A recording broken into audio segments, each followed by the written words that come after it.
Welcome to History and Sleep, the channel where we dive into the remarkable, the unforgettable, and the stories that shape our world, all while helping you drift into a state of calm and reflection. Tonight, we're uncovering the life and legacy of Socrates, the father of Western philosophy. This is the story of a man who asked profound questions, challenged conventional wisdom, and paved the way for generations of thinkers. Socrates' journey through ancient Athens is one of thought-provoking dialogues, unwavering principles, and a commitment to seeking truth, even in the face of adversity. As you settle in and listen, feel free to share in the comments where you're tuning in from and what time it is. It's always incredible to see how stories like this connect us across time zones and borders. If you enjoy thoughtful explorations of history and the lives of extraordinary individuals, don't forget to subscribe to History and Sleep for more. Now, take a deep breath. Let the calmness of the night surround you, and allow this extraordinary story to guide you into a world where wisdom and curiosity lead the way to enlightenment.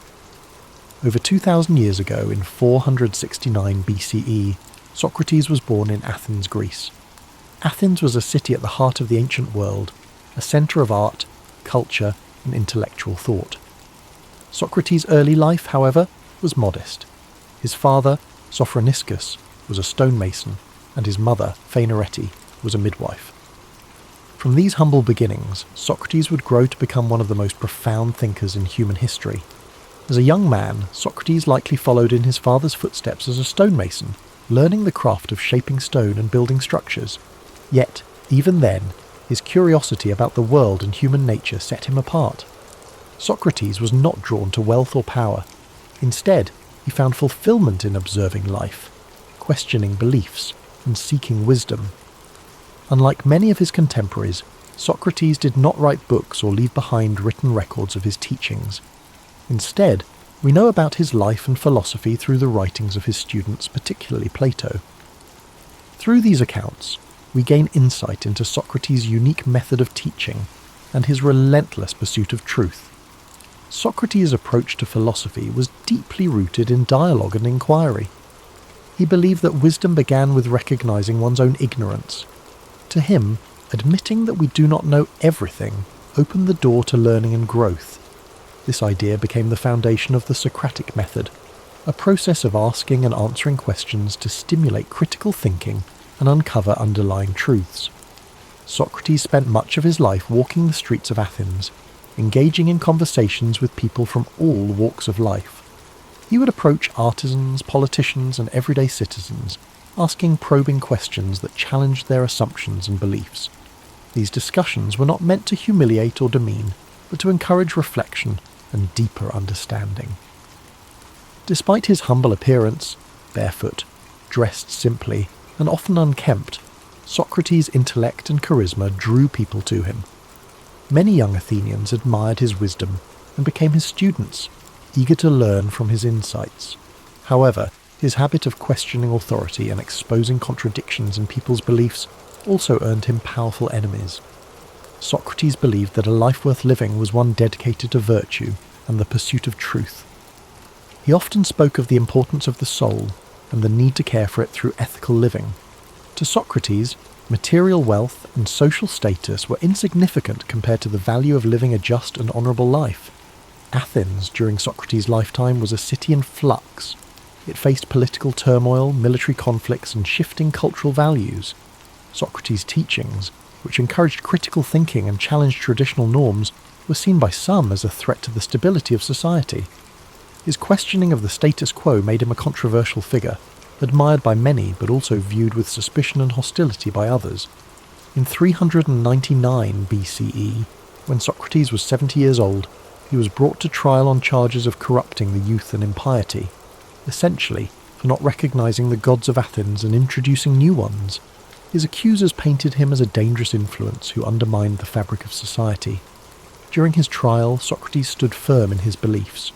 Rather than plead for his life or renounce his teachings, he used the opportunity to defend the principles he held dear. He argued that his questioning and discussions were a service to Athens, pushing its citizens to think critically and live virtuously. The trial was both a demonstration of Socrates' unwavering commitment to truth and a reflection of the political tensions in Athens. Despite his eloquence and integrity, the jury found him guilty. He was sentenced to death by drinking a cup of hemlock, a poison that would end his life. In the days leading up to his execution, Socrates remained calm and composed. Surrounded by his closest friends and students, he continued to discuss philosophy and the nature of life and death. He viewed death not as something to fear, but as a transition to another state of existence, where the soul might find true knowledge. On the day of his execution, Socrates drank the hemlock with dignity and courage, accepting his fate without bitterness or resentment. His final moments were spent in conversation, a testament to his belief that the pursuit of wisdom and truth transcended even the boundaries of life itself. Socrates' death marked the end of his physical presence in Athens, but his ideas lived on through his students and their writings. Plato in particular dedicated much of his work to preserving and expanding upon Socrates' teachings, ensuring that his philosophy would endure for generations to come. Today, Socrates is remembered as the father of Western philosophy, a thinker whose commitment to truth and virtue continues to inspire. His life teaches us the importance of questioning, of seeking knowledge, and of living with integrity. As you reflect on Socrates' journey, let his story guide you into a state of relaxation and peace. His dedication to wisdom reminds us that the pursuit of understanding is a lifelong journey, one that brings meaning and purpose to our lives. Imagine the streets of ancient Athens, the soft light of the setting sun casting long shadows on the stone buildings. Hear the murmur of conversations as Socrates walks among the people, his questions sparking thought and introspection. Let this image fill your mind with a sense of calm and wonder. As you drift into sleep, let the wisdom of Socrates' life inspire your dreams. His legacy reminds us that even in the face of adversity, the pursuit of truth and the care of the soul are endeavours worth striving for. Let the story of Socrates settle gently in your mind as you relax deeper into rest. His life, though lived so many centuries ago, carries timeless lessons that resonate in every moment of reflection and inquiry. Socrates reminds us that the simplest question can lead to the most profound discoveries, and that truth, even when difficult, is worth pursuing. Picture Socrates standing in the agora, the bustling marketplace of Athens. The air hums with activity, merchants calling out their wares, philosophers debating ideas, and citizens discussing the affairs of the city. Amid this lively scene, Socrates stands calmly, engaging those around him with his thoughtful questions. His unassuming presence and sharp intellect captivate those who stop to listen, drawing them into conversations that challenge their deepest beliefs. As the sun sets over Athens, the city quiets, and Socrates continues his discussions under the glow of oil lamps. The stars above twinkle faintly, a reminder of the vast universe beyond, as his voice carries the gentle rhythm of inquiry and understanding. Socrates believed that philosophy was not just an intellectual pursuit, but a way of life, a commitment to questioning, learning, and living with integrity. Imagine his students gathered around him, their faces illuminated by the soft light as they listen intently. Among them are young minds who would carry his teachings forward, shaping the future of philosophy and ensuring that his legacy would endure. The scene is serene, filled with the quiet joy of shared knowledge and the timeless beauty of human connection. Socrates' belief in the power of dialogue teaches us the importance of listening as well as questioning. In a world often filled with noise and haste, his approach encourages us to slow down, to reflect, and to seek clarity in our thoughts and interactions. His humility, his willingness to admit his own ignorance, and his tireless pursuit of understanding are qualities that inspire us to approach life with openness and curiosity. Now, as you drift closer to sleep, picture Socrates walking along the quiet shores of ancient Greece, the waves gently lapping at the sand. The moon casts a silver light over the sea, and the cool breeze carries the scent of salt and earth. Socrates walks slowly, his thoughts as calm and steady as the rhythm of the waves. In this peaceful moment, his dedication to truth and wisdom feels as vast and eternal as the ocean itself. Feel the serenity of this image envelop you as you rest. Socrates' life reminds us that even in moments of uncertainty, the search for meaning and understanding brings us closer to the essence of who we are. His courage to stand by his principles, even in the face of great adversity, is a gentle reminder to live with integrity and purpose. As you relax further, Imagine the soft sound of sandals on stone as Socrates ascends the steps of a temple, the sky painted with the warm hues of dawn. The first rays of sunlight illuminate the ancient city, a symbol of renewal and the endless possibilities that come with each new day. Let this image fill you with a sense of hope and calm, a quiet reassurance that the pursuit of truth is always worth the effort. As you drift into a deep and restful sleep, carry with you the wisdom and spirit of Socrates. His life teaches us that even the simplest questions can open the door to profound insights, and that the search for understanding is a journey without end. As the gentle rhythm of Socrates' life story echoes in your mind, allow yourself to relax even further.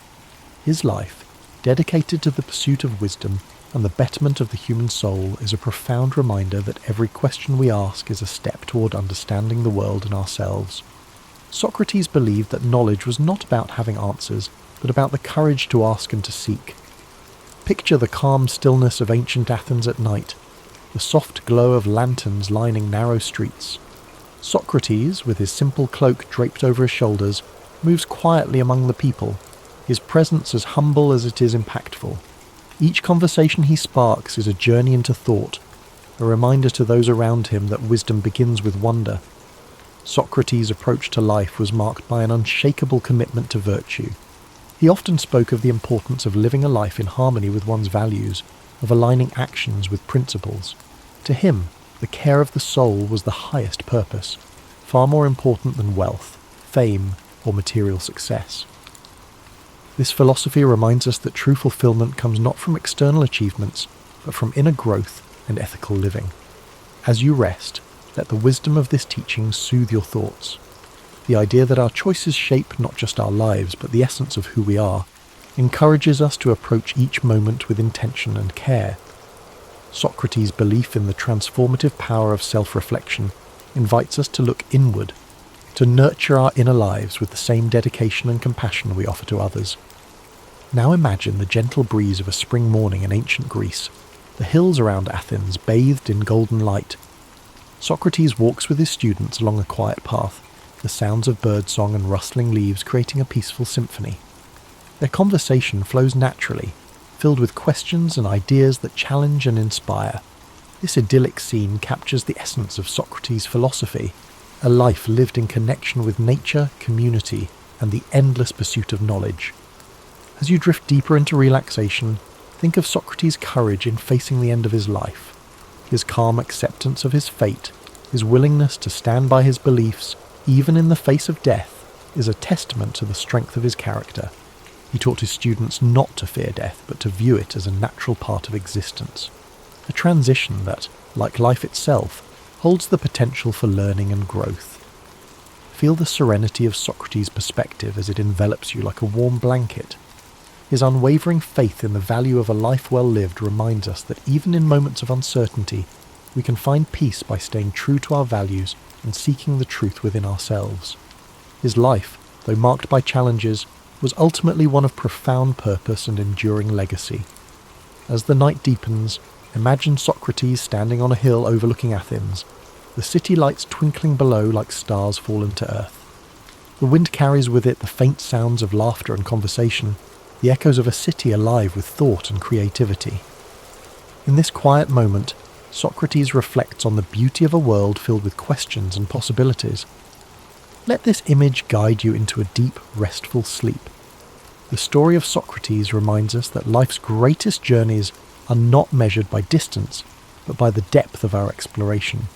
His commitment to wisdom, his humility in the face of the unknown, and his courage to challenge convention inspire us to live with authenticity and purpose. As the soothing story of Socrates carries you further into relaxation, let the timelessness of his teachings resonate deeply within you. His belief in the transformative power of questioning and reflection is a reminder that growth begins when we dare to examine our lives. Socrates once said, "The unexamined life is not worth living," a sentiment that invites us to seek meaning and purpose in even the smallest moments. Picture the serene landscape of ancient Athens at dawn. The first light of the sun spills over the Acropolis, painting the marble temples in soft hues of pink and gold. Socrates stands with his students in the quiet morning air, his voice calm and steady as he shares his thoughts. The city begins to wake, its streets gradually filling with life, but in this tranquil moment, the exchange of ideas feels timeless, as if the wisdom being shared is as eternal as the sun's light. Socrates' method of teaching was not about providing answers, but about encouraging others to think for themselves. He believed that through dialogue, one could uncover deeper truths and challenge assumptions. His way of guiding others with questions was both gentle and profound, a reminder that sometimes the best teachers are those who help us find our own way. As you let these thoughts settle, imagine the peaceful simplicity of Socrates' life. Despite living in a city known for its grandeur, Socrates valued humility and lived with few possessions. He found joy not in material wealth, but in the richness of thought and the connections he forged with others. This simplicity is a reminder that contentment often lies not in having more, but in appreciating what truly matters. Now, as you drift deeper into rest, imagine the stars above Athens twinkling softly in the night sky. Socrates, seated with his students, gazes upward, his mind pondering the mysteries of the universe.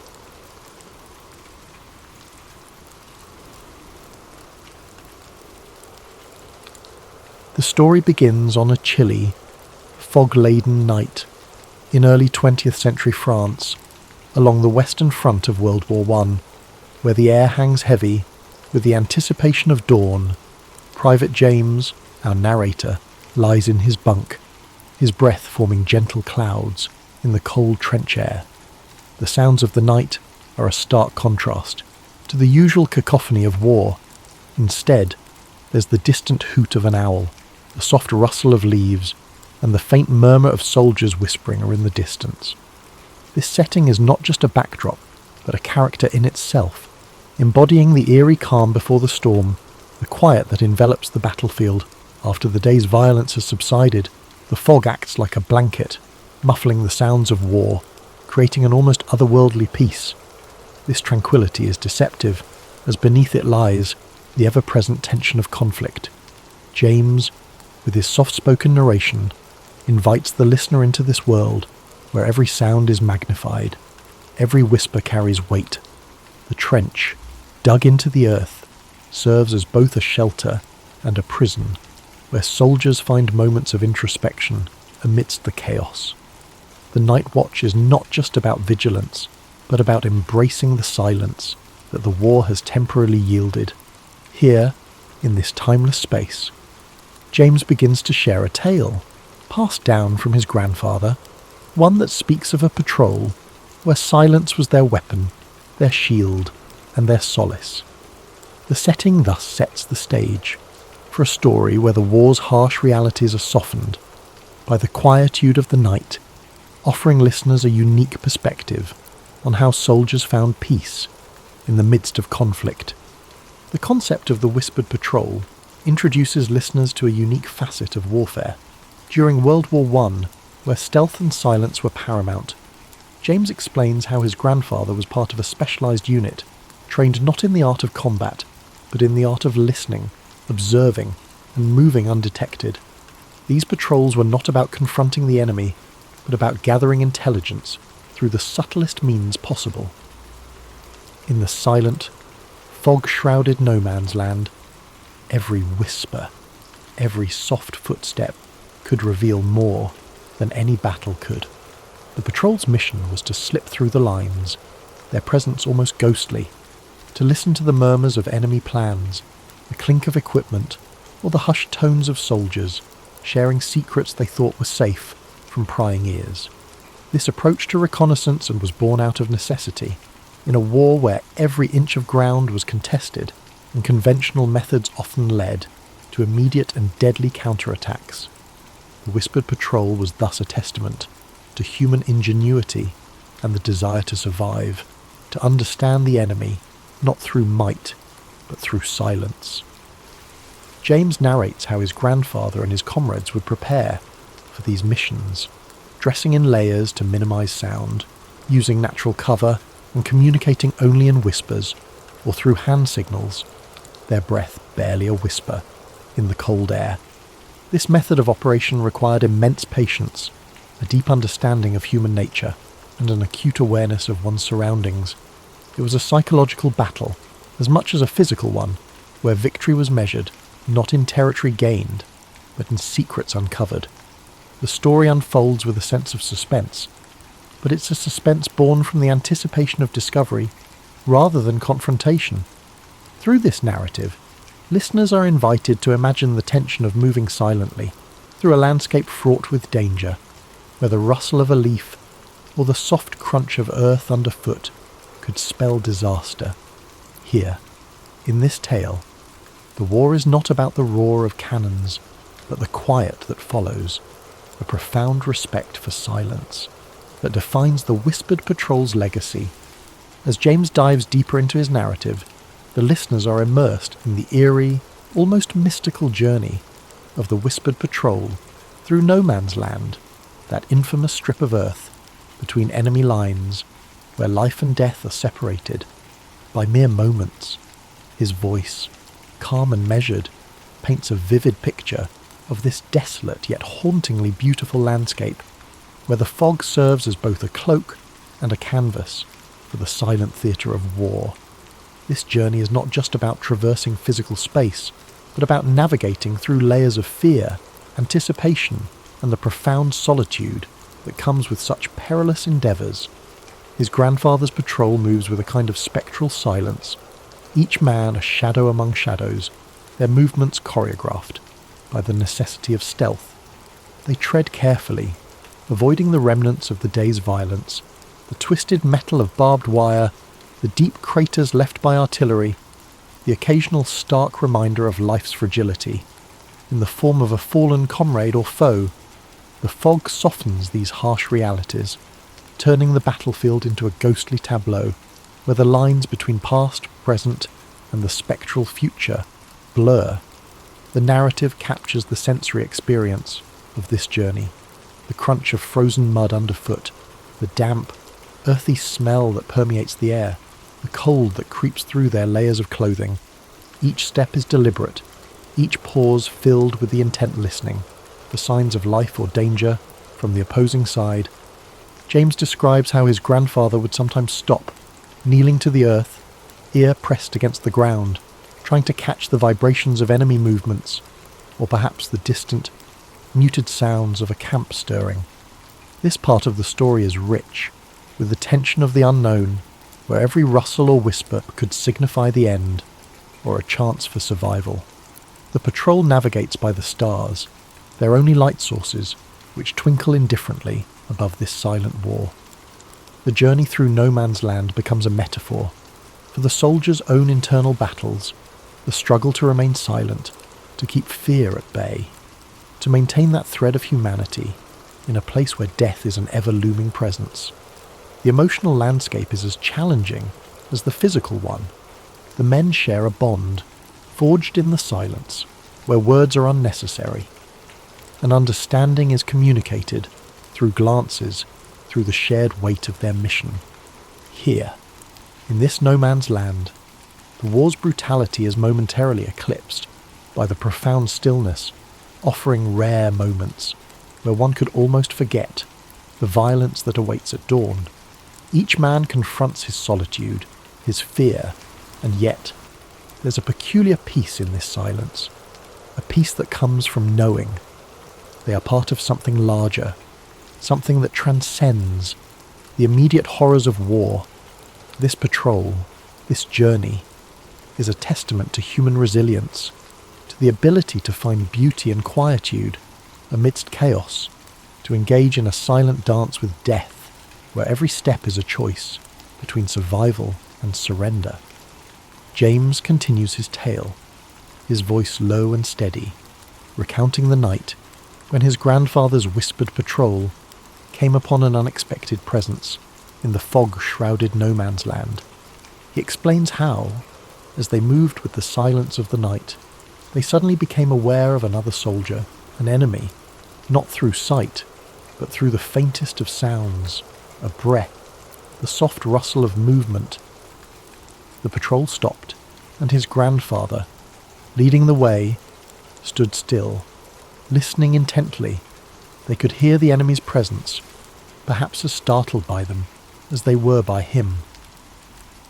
In this tale, James shares how there was no immediate action, no drawing of weapons, just a profound moment of stillness, where both sides acknowledged each other's existence without aggression.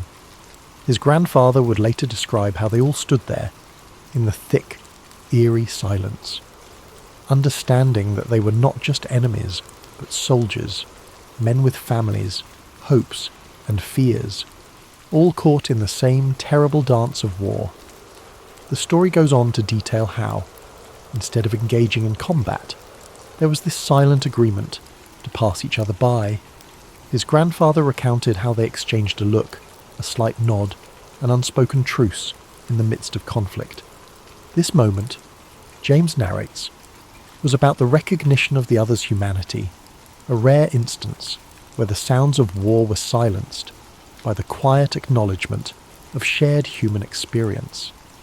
He emphasises that this patrol didn't return with tales of valour in battle, but with something more profound, the story of how silence and empathy could transcend the chaos of war. James invites his listeners to think about this as they drift to sleep, to ponder how in our own lives, moments of quiet understanding can be more powerful than any conflict. He suggests that as they lie there, preparing for sleep, they might reflect on how often we miss these opportunities for peace, how the quiet can speak volumes, and how a simple moment of acknowledgement can change perspectives. As listeners settle into their beds, James encourages them to imagine this scene, to feel the cold, damp air of that night, to hear the silence that wasn't empty, but full of potential for peace. He asks them to consider their own encounters, perhaps not with an enemy, but with someone different, someone they might not understand at first glance.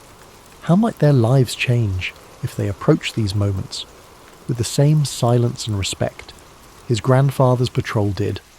This story, James concludes, isn't just about war, it's about the power of silence, of listening, and how these can lead to understanding in our daily lives, even as we seek the peace of sleep. James goes on to describe how his grandfather and his patrol made their way back after the silent encounter in no man's land. They moved with the same caution as before, but now there was a different weight to their steps, a quiet reflection on what had just transpired. He narrates how they navigated back through the fog, past the same barbed wire and craters, but this time the journey felt different. There was an unspoken understanding among them, a shared experience that would bind them beyond the confines of their mission. As they approached their own lines, the sounds of their own camp began to seep into their awareness. The soft murmurs of men, the occasional clink of metal, the distant, comforting sound of a harmonica playing a melancholic tune. James describes how his grandfather would tell of the relief of returning to the familiar, yet the lingering thoughts of the encounter that remained with them, like a whisper in the wind. Back in the trench, they reported their findings, but the true story, the one about the silent pact with the enemy, was kept among themselves. A silent bond that they felt was too sacred to share with those who hadn't experienced the night's profound silence. James shares how his grandfather would often sit, looking out into the night, pondering over that moment where war paused for peace, where humanity was acknowledged in the darkness. He suggests to his listeners that, as they lay in their beds, perhaps in the quiet of their own night, they might think of this return. How often do we come back from our own patrols, from our daily encounters with the world, carrying stories or moments of understanding that we keep close, not because they are secrets, but because they are profound. James invites his audience to reflect on how these moments shape us, how they might change the way we see the world, even in the silence before sleep. He asks them to consider what they bring back from their day, what silent agreements they might have made, with life's enemies or challenges, and how these shape their dreams. This part of the story is an invitation to introspection, to consider the journey back from our own battles, physical or metaphorical, and how the quiet, reflective moments can be as impactful as the loud, obvious ones as sleep approaches. James encourages his listeners to embrace these quiet returns, to let them inform their rest, their dreams, and perhaps their waking life. James concludes his story by speaking about the legacy that the whispered patrol left behind, not just for his grandfather, but for all who hear this tale. He explains how his grandfather would share this story, not as a tale of heroism, but as a lesson in the power of silence and understanding. The story, passed down through generations, became a reminder of how even in the darkest times, moments of quiet could lead to profound insights about humanity. He shares how this story influenced his grandfather's life long after the war, shaping his philosophy towards conflict, towards listening rather than speaking, towards understanding rather than judging. James reflects on how this legacy of silence taught his family the value of empathy, of taking the time to listen to the world around them, and how these lessons could apply to anyone's life. In the narrative, James invites his listeners to think about this legacy as they prepare for sleep. He asks them to consider how often in their own lives they rush to fill silence with noise, with words, with action, when perhaps the most profound connections or solutions come from simply listening, from allowing silence to speak. He suggests that as they drift off, they might carry this lesson into their dreams, into their subconscious, where the quiet can work its magic, healing, teaching, and connecting in ways that the day's noise cannot. James ends by encouraging his listeners to embrace the silence of the night, to let it be a teacher, a healer, a connector. He posits that just as his grandfather's patrol found peace in silence amidst war, we too can find our peace in the quiet moments of our lives, in the pauses between our actions, in the spaces where we allow ourselves to truly hear. He invites them to ponder on how this story might influence their approach to life, to conflict, to understanding others, and to find in their own silence a legacy of peace and empathy. As his voice fades, leaving the listeners to the sounds of their own breathing and the gentle ambience of the night,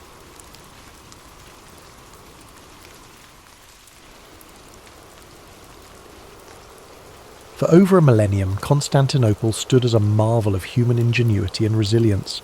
Perched strategically at the crossroads of Europe and Asia, its location made it a hub for trade, culture, and power. The city's imposing walls, originally constructed by Emperor Theodosius II in the 5th century, were considered nearly impregnable. These triple-layered fortifications, stretching for miles, were the pride of the Byzantine Empire and the bane of invaders. By the mid-15th century, however, the Byzantine Empire was a shadow of its former self, reduced to the city of Constantinople and a few scattered territories. The once mighty empire that had ruled vast regions now found itself encircled by the rising power of the Ottoman Empire. To the east, Sultan Mehmed II, an ambitious and brilliant leader, had set his sights on conquering the city, seeing it as the key to solidifying his rule and expanding his domain. Inside the walls of Constantinople, Emperor Constantine XI Palaiologos faced an uncertain future. With only a few thousand defenders, comprised of weary Byzantine soldiers and a handful of foreign allies, the city was woefully underprepared for the onslaught that loomed. Supplies were dwindling, and the population, though fiercely loyal, lived under the constant shadow of impending doom. Yet, despite the odds, the emperor refused to surrender. He was determined to fight to the end. As the Ottomans prepared for their siege, they brought with them an arsenal unlike anything the world had seen before. Among their weapons was a massive cannon, constructed by a Hungarian engineer named Orban. This cannon, capable of hurling enormous stone projectiles, was designed to breach even the strongest walls. The Ottomans also amassed a fleet to blockade the city by sea, ensuring that no reinforcements or supplies could reach the defenders. This stage was set for an epic confrontation that would decide the fate of Constantinople, and, with it, the Byzantine Empire. Imagine the tension that gripped the city as its inhabitants prepared for the siege. Picture the anxious faces of soldiers standing watch on the walls, the whispered prayers in the Hagia Sophia, and the determination etched on the emperor's face as he rallied his people.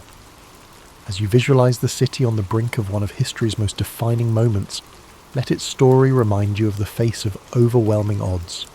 The tale of Constantinople begins not with surrender, but with hope, a flickering light against the encroaching darkness. On April 6, 1453, the Ottoman forces began their assault on Constantinople. Sultan Mehmed II, commanding an army of nearly 80,000 soldiers, surrounded the city by land and sea. His troops included elite janissaries, heavy artillery units, and cavalry, all meticulously prepared for the battle. In stark contrast, the defenders of Constantinople, numbering only about 7,000, relied on the strength of their walls, their limited resources, and their unwavering determination to hold off the invaders. As the siege commenced, the Ottoman cannon began its relentless bombardment. Each thunderous shot shook the ground, sending massive stones crashing into the city's formidable walls. The defenders scrambled to repair the damage as quickly as possible, working day and night to reinforce the crumbling sections. Yet, despite the damage, the walls of Constantinople held firm, frustrating the attackers and delaying their advance. By sea, Mehmed's fleet blockaded the Golden Horn, the narrow inlet that provided access to the city's harbour. In a bold and desperate move, the Byzantines constructed a massive chain boom across the entrance to the harbour, preventing Ottoman ships from breaching this vital area. For weeks, the two sides engaged in fierce skirmishes on the water, with neither gaining a decisive advantage. Within the city, life became a mix of hope and despair. Citizens prayed fervently in the grand Hagia Sophia, seeking solace and strength. Meanwhile, Emperor Constantine XI worked tirelessly to inspire his people, walking among the defenders on the walls, offering words of encouragement and sharing in their hardships. His presence was a source of unity in a city under siege. Sultan Mehmed II, determined to break the stalemate, devised a bold plan to outflank the city's defences. Using an extraordinary feat of engineering, he ordered his troops to transport ships overland on greased logs, bypassing the chain boom and launching them into the waters of the Golden Horn. This manoeuvre shocked the defenders and marked a turning point in the siege. As the weeks wore on, the defenders of Constantinople grew more exhausted. Supplies dwindled, and morale wavered as the walls suffered greater damage, yet they continued to resist, determined to protect their home against all odds. Imagine the long nights spent on the battlements, the glow of torches illuminating weary faces, and the echoes of cannon fire reverberating through the air. The siege was becoming a battle of attrition, with both sides pushing their limits. The city remained a symbol of defiance, even as the odds seemed increasingly insurmountable. The question lingered: how much longer could Constantinople hold out? As April turned to May, the siege of Constantinople escalated into a relentless struggle. The Ottoman bombardment grew fiercer, cannons fired day and night, chipping away at the once mighty Theodosian walls. Dust and debris filled the air, coating the streets and homes of the city. Despite the constant destruction, the defenders worked tirelessly to repair breaches, often under the cover of darkness. Every stone they placed was an act of defiance against the overwhelming forces pressing in around them. Inside the city, the mood shifted between grim determination and quiet fear. Emperor Constantine XI continued to rally his people, addressing soldiers, citizens and priests alike. His words were simple but powerful, reminding them that they were fighting not just for their lives but for their culture, faith and history. Families huddled together in their homes, offering whispered prayers for protection. In the Hagia Sophia, the city's spiritual heart, the clergy led solemn services, their chants echoing in the grand dome chamber. Outside the walls, Sultan Mehmed II adjusted his strategy. Recognizing the defenders' stubborn resistance, he ordered his engineers to dig tunnels beneath the city's walls in an effort to weaken their foundation. Byzantine forces countered this threat by sending teams of sappers to intercept the tunnels, leading to deadly confrontations beneath the ground. These underground battles, fought in narrow, dimly lit passageways, added another layer of desperation to an already harrowing siege.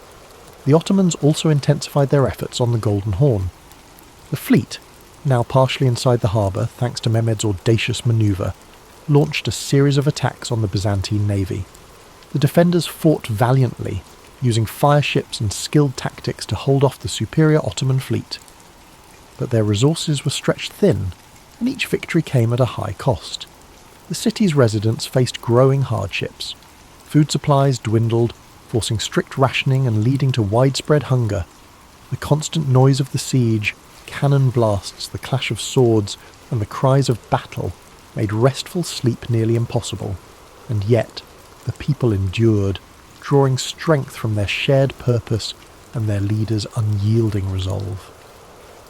As May progressed, the city's defenders began to realise that relief from the outside was unlikely. The Venetian and Genoese fleets, though sympathetic to the Byzantine cause, were entangled in their own conflicts and slow to act. Constantinople stood alone against the might of the Ottoman Empire. The stage was set for a climactic confrontation. The city was battered but unbroken, its defenders refusing to yield despite the impossible odds. The Ottomans, frustrated by the slow progress of the siege, prepared for an all-out assault to breach the walls and claim their prize. The air was heavy with tension, every moment pregnant with the possibility of triumph or tragedy. As the final days of the siege approached, one could feel the weight of history bearing down on Constantinople. The city's fate hung in the balance, and the world watched, waiting to see how this epic struggle would end. Yet as the cannon blasts faded into the distance and the days turned into long quiet nights, imagine the peaceful stillness settling over the defenders of the city. The weight of the struggle seemed to lift, replaced by a soft calm that allowed weary eyes to rest, even amidst the constant pressure of the siege. Slowly, the heartbeat of the city began to quiet, like a soft lullaby in the air, gently easing the soul into a place of quiet surrender. As you picture these final moments, let the rhythm of the battle fade into the background, replaced by the peaceful embrace of rest. Feel your breath deepen, your body relax, and your thoughts drift like the gentle breeze over the sea. Sleep now as the city too prepares for the quiet of its inevitable change. On May 29th, 1453, after nearly 2 months of relentless bombardment and siege, Sultan Mehmed II ordered his forces to make their final push. The battered walls of Constantinople, once thought impenetrable, could no longer hold against the might of the Ottoman army. As the sun rose on that fateful morning, the air was thick with tension, and the distant rumble of approaching soldiers could be heard over the stillness of the city.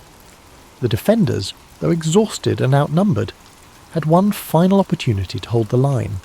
Emperor Constantine XI, fully aware of the gravity of the moment, donned his armour and walked once more among his soldiers. His face, normally calm and composed, now carried the weight of his kingdom's fate.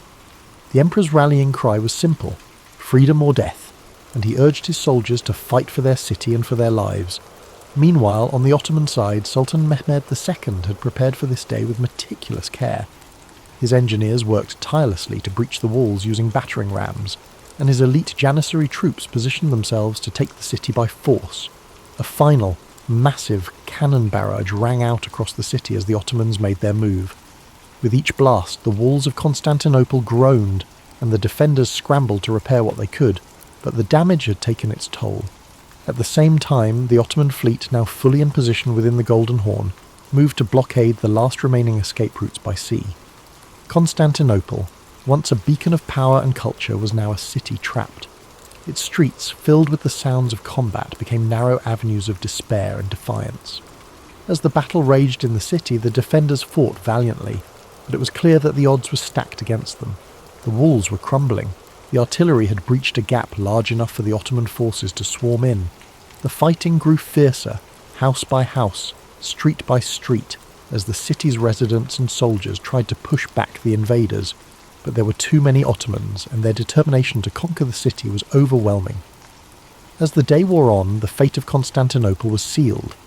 By afternoon, the Ottomans had broken through the walls, and the city began to fall. Emperor Constantine XI, realizing that the end was near, fought bravely until the very last. But when the Ottoman forces entered the city, they found no mercy. The city was overrun, and its defenders, exhausted and outnumbered, were either captured or slain. The fall of Constantinople was not just the fall of a city, it was the end of an era. The Byzantine Empire, which had once been a powerful force in Europe and Asia, was no more. The city, now in Ottoman hands, would be renamed Istanbul and become the new capital of the Ottoman Empire. As you reflect on the fall of this great city, imagine the silence that followed the chaos of battle. The cries of the defeated soldiers faded into quiet, and the city, now under new rule, began its transformation. The once grand buildings, the churches, and the bustling marketplaces were left to be reborn into something new. Let the stillness of this moment wash over you, as the world that once was fades away, and a new world takes its place. As you feel the weight of this chapter settle into the quiet of the night, let the sounds of the world outside fade into a soft background hum. Close your eyes and feel the peace of history unfolding, letting the past gently drift away. Sleep now, as time itself slows, and the city's story becomes a part of your dreams. The fall of Constantinople marked the end of one era and the beginning of another, reverberating far beyond the walls of the ancient city. As the Ottomans took control, they reshaped not only the city's physical appearance, but also its cultural, political, and religious landscape. The Byzantine Empire, which had once been the protector of Christian Orthodox traditions, was gone. The city of Constantinople, now Istanbul, would become the heart of a new empire, the Ottoman Empire, bringing with it a wave of change that would echo through history for centuries. The fall of Constantinople was a pivotal moment for Europe, signalling the end of the medieval period and the start of the Renaissance. With the loss of one of the most important Christian cities, scholars, artisans, and intellectuals fled to the west, carrying with them priceless knowledge and manuscripts. The Greeks, who had lived under Byzantine rule for generations, brought their learning to places like Florence, Venice, and Rome. The rediscovery of classical texts and ancient Greek philosophy fueled the Renaissance, sparking a new era of intellectual and artistic flourishing. But the impact of the city's fall was not just felt in the west. For the Ottomans, capturing Constantinople was a moment of immense pride and significance. Sultan Mehmed II, now known as the Conqueror, solidified his legacy and the Ottoman Empire's power. He established a new capital that would rival all other cities in the world, renaming it Istanbul, and began transforming it into a thriving metropolis. The Hagia Sophia, once a Christian cathedral and a symbol of Byzantine glory, was converted into a mosque, and the city's skyline would be dominated by the grand minarets of Ottoman mosques. The Ottomans also began to expand their empire, pushing further into Europe, Asia, and Africa. Constantinople's fall opened up new trade routes and positioned the Ottomans as the dominant force in the eastern Mediterranean. The city's strategic location between Europe and Asia gave the Ottomans control of crucial land and sea trade routes, further strengthening their empire. In the centuries that followed, the legacy of Constantinople would continue to shape the world. For the East, it became a symbol of Ottoman strength and prosperity. For the West, it served as a reminder of the fragility of empires and the shifting tides of history. The fall of Constantinople was more than just a military victory. It was a symbolic event that signalled the changing balance of power in the world. As you reflect on the long-reaching consequences of this moment in history, imagine how the passing of centuries can transform a city, how the echoes of one era can reverberate into the next. Feel the calmness of time moving forward, each breath slower, as you let the weight of these changes settle into your thoughts. The past is a river, constantly flowing, and Constantinople's fall was but one ripple in the vast current of history. Let this ripple guide you into a peaceful place of reflection, where the weight of time and change lifts, and you feel the peace of quiet understanding. Though the city of Constantinople fell to the Ottomans in 1453, the spirit of its ancient civilization would never be fully extinguished. The echoes of its grandeur, its wisdom, and its role as the crossroads of empires resonated through time. The Byzantines, though defeated, had left an indelible mark on the world. The artifacts, the knowledge, and the stories of their culture continued to influence not only the Ottomans, but the entire world for generations. Even the name Constantinople itself would live on in the hearts of those who revered its history. For the Ottomans, the transformation of the city into Istanbul was more than a conquest. It was a blending of two worlds.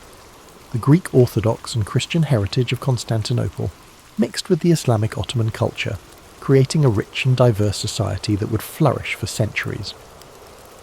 The city's iconic Hagia Sophia, once a Christian church, stood as a testament to this blending, a symbol of the city's enduring beauty and the confluence of different faiths, traditions, and ideas. Over time, Istanbul would become a global hub for art, science, and trade, fostering an environment where diverse cultures and ideas could meet. Scholars, artists, and merchants from all corners of the world passed through the city, contributing to its ongoing legacy as a place of knowledge and exchange. As you reflect on the lasting impact of Constantinople, imagine how the quiet passage of time can allow a city's legacy to endure long after its walls have crumbled. The stories of Constantinople's rise, its cultural riches, and its eventual fall are woven into the fabric of history. And just as the city evolved, so did the stories of the people who lived there, stories that still inspire awe and contemplation today. Now, as the quiet night settles in, let yourself be carried away by the soft waves of time. The distant sounds of the past are now mere whispers in the night, fading into a calm silence. The story of Constantinople, its rise and fall, and its everlasting influence now rests softly in the back of your mind. Allow this story to guide you into a deep and peaceful rest, where the weight of history lifts and only the soothing silence remains.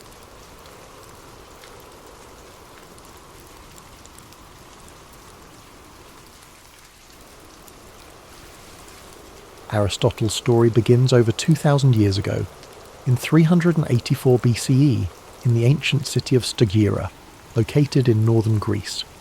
Born to a physician named Nicomachus and his wife Phaestis, Aristotle came into the world surrounded by a mix of science, medicine, and tradition. His father's role as the physician to the royal court of Macedon meant that Aristotle grew up in an environment deeply rooted in observation, inquiry, and the natural sciences. Even as a child, he showed a curious and inquisitive nature, traits that would come to define his life and work. However, Aristotle's early life was not without hardship. His parents passed away when he was still a boy, leaving him orphaned at a young age. Despite this loss, he was taken in by a guardian and received an education that emphasized both discipline and exploration. His early exposure to the workings of the natural world, combined with the structured environment of his upbringing, set the stage for his intellectual journey. At the age of 17, Aristotle travelled to Athens, the intellectual and cultural centre of the ancient world. There, he enrolled in Plato's Academy, a prestigious school founded by the renowned philosopher Plato. Aristotle quickly distinguished himself as a brilliant student, one whose mind seemed boundless in its capacity for inquiry. For 20 years he studied under Plato, immersing himself in philosophy, mathematics, and the natural sciences. Though Aristotle greatly admired Plato, he did not always agree with his teacher's ideas. While Plato focused on the realm of ideal forms, Aristotle's mind was drawn to the tangible, the observable, and the concrete. He believed that understanding the world required examining it directly, through observation and experience. This difference in approach would later define Aristotle's own philosophy, setting it apart from that of his mentor. After Plato's death, Aristotle left Athens and began a period of travel and teaching. He journeyed across the Greek world, sharing his knowledge and expanding his understanding of different cultures and environments. During this time, he also married a woman named Pythias, with whom he would have a daughter. His travels brought him to the court of King Philip II of Macedon, where he was tasked with an extraordinary responsibility, tutoring the young prince, Alexander, who would later become known as Alexander the Great. Aristotle's influence on Alexander was profound. While the prince was destined for military conquest and political leadership, Aristotle introduced him to the worlds of philosophy, science, and ethics. He encouraged Alexander to think critically and to approach his rule with wisdom and fairness. Though their paths would eventually diverge, the relationship between teacher and student left a lasting impact on both. In 335 BCE, Aristotle returned to Athens and established his own school, the Lyceum. The Lyceum was more than just a place of learning. It was a community of thinkers and scholars dedicated to exploring every aspect of the world. Aristotle and his students walked the grounds of the Lyceum, engaging in discussions that range from biology and physics to ethics and politics. These peripatetic discussions, as they were called, became a hallmark of Aristotle's teaching style. Aristotle's curiosity knew no bounds. He sought to understand the world in its entirety, cataloguing plants and animals, studying the stars, and analysing human behaviour. His work was both broad and detailed, reflecting his belief that knowledge was interconnected. To Aristotle, understanding one aspect of the world helped illuminate the others. His contributions to philosophy were groundbreaking. Aristotle developed a system of logic that laid the foundation for scientific inquiry. He believed that knowledge could be built through observation, reasoning, and experimentation. This approach contrasted with the purely theoretical methods of his predecessors, and it marked the beginning of a more empirical way of thinking that would influence science for centuries to come. Aristotle's writings covered nearly every subject imaginable. He explored metaphysics, examining the nature of existence and reality. He wrote extensively on ethics, proposing that the goal of life was to achieve eudaimonia, or flourishing, through the cultivation of virtue. In politics, he analysed the structures of government and society, emphasising the importance of balance and justice. Yet, Aristotle was not infallible. Like all thinkers of his time, his work was shaped by the cultural and historical context in which he lived. Some of his ideas, particularly those on natural hierarchy and gender roles, reflected the limitations of his era. Even so, his methods of inquiry and his commitment to understanding the world continue to resonate. As Aristotle's influence grew, so too did the challenges he faced. In his later years, political tensions in Athens made his position increasingly precarious. Following the death of Alexander the Great, anti-Macedonian sentiment in the city put Aristotle, with his ties to the Macedonian court, under scrutiny. Accused of impiety, he chose to leave Athens, reportedly saying that he would not allow the city to sin twice against philosophy, a reference to the execution of Socrates decades earlier. Aristotle spent his final years in the city of Chalcis, where he continued to write and reflect. He passed away in 322 BCE at the age of 62, leaving behind a legacy that would endure for millennia. His works, preserved and studied over the centuries, became a cornerstone of Western thought, influencing fields as diverse as science, ethics, politics, and art. As you reflect on Aristotle's life, let the calm rhythm of his story guide you into a peaceful state of relaxation. His journey reminds us of the power of curiosity, the value of inquiry, and the interconnectedness of all knowledge. Aristotle's life was not just about answers, it was about asking the right questions and seeking understanding in all things. Feel the quiet wisdom of his teachings as they settle in your mind, a gentle reminder that the pursuit of knowledge is a journey, not a destination. Let the story of Aristotle inspire you to embrace curiosity and to find wonder in the world around you. Now, as you drift off to sleep, imagine the serene halls of the Lyceum, the soft murmurs of philosophical discussions, and the gentle rustling of leaves as Aristotle and his students walk under the shade of ancient trees. Let these images carry you into restful dreams, where the wisdom of the past illuminates the infinite possibilities of tomorrow. As you continue to relax, let the profound legacy of Aristotle's life unfold in your mind. His dedication to understanding the world wasn't just about acquiring knowledge. It was about seeking harmony, balance, and truth in everything around him. Aristotle believed that knowledge was interconnected, and through his teachings, he encouraged others to see the unity between the natural world, human behaviour, and the cosmos itself. Imagine Aristotle walking through the Lyceum, the warm sun filtering through the trees as he engaged in thoughtful discussions with his students. His words carried a sense of purpose, guiding those who followed him to think critically and observe the world with care.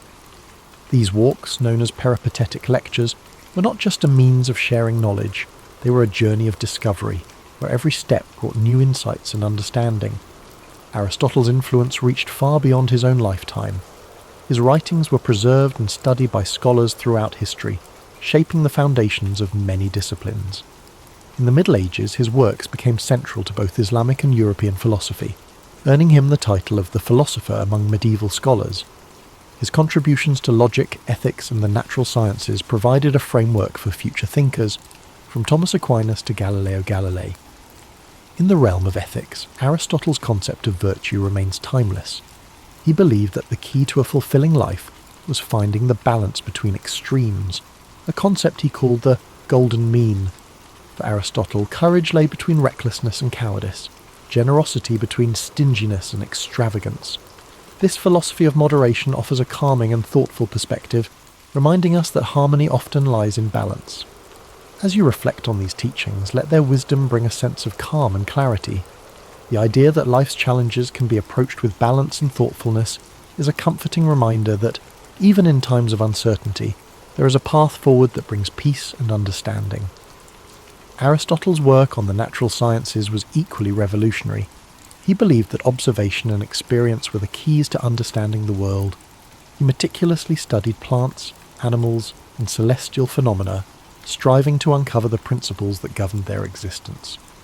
His efforts to categorize and explain the natural world laid the groundwork for modern scientific inquiry, inspiring countless generations of researchers to follow in his footsteps. Picture Aristotle seated in quiet contemplation, surrounded by scrolls and diagrams, his mind alight with questions about the universe. The gentle hum of the world around him, the rustling of leaves and the distant chirping of birds served as the backdrop to his endless curiosity. This serene image reminds us of the beauty of learning and the quiet joy of discovery. In his exploration of politics, Aristotle emphasized the importance of community and the role of government in promoting the common good.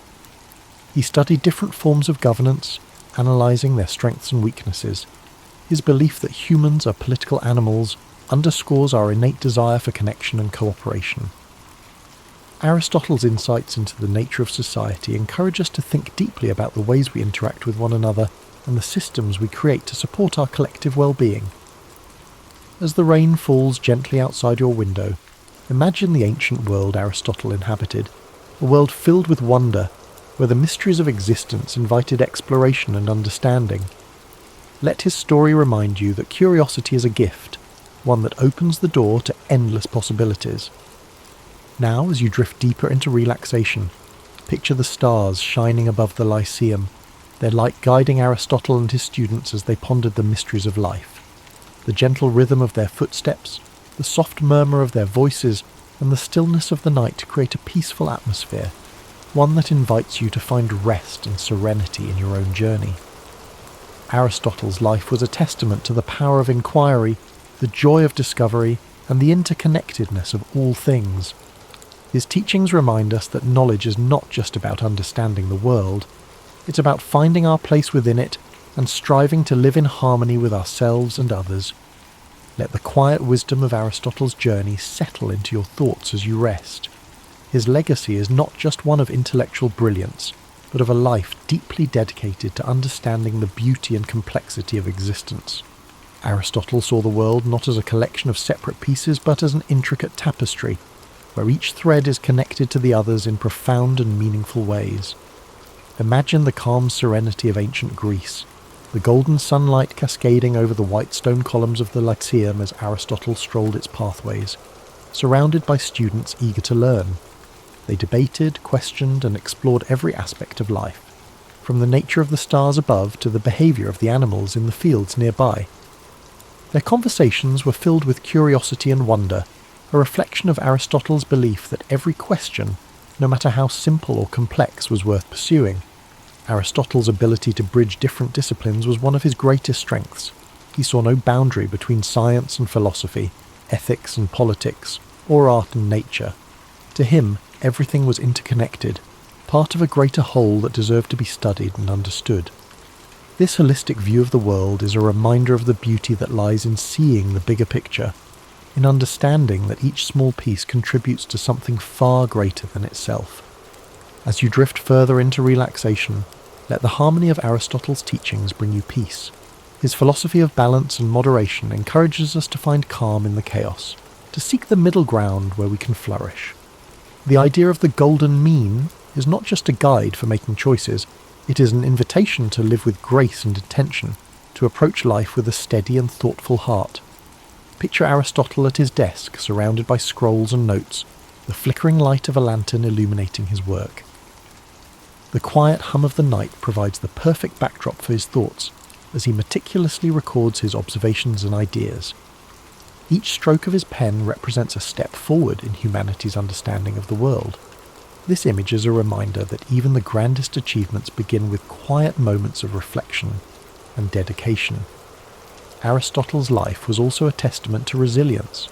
Despite the challenges he faced, from personal loss to political exile, he never stopped asking questions, never stopped seeking to understand. His commitment to learning and teaching, even in the face of adversity, is a powerful reminder that knowledge and curiosity are forces that can overcome even the greatest obstacles. Now, as you relax and prepare to drift into sleep, Imagine the gentle sound of waves lapping against the shores of ancient Greece, the rhythmic flow of the sea echoing the timeless nature of Aristotle's wisdom.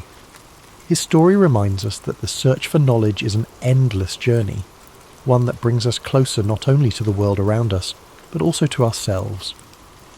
Let your breathing slow as you picture the peaceful gardens of the Lyceum, where Aristotle's students gathered to learn and grow. The rustling of leaves in the wind and the soft murmur of philosophical discussions create a tranquil atmosphere, one that invites you to rest and reflect. As the calm of the night surrounds you, let the echoes of Aristotle's wisdom carry you further into a restful state.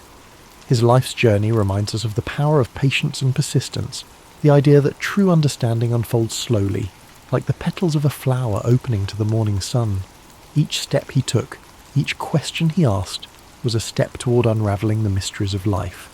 Imagine the gentle rhythm of Aristotle's daily routines at the Lyceum, the sun casting soft shadows over the gardens, where he and his students would walk and talk.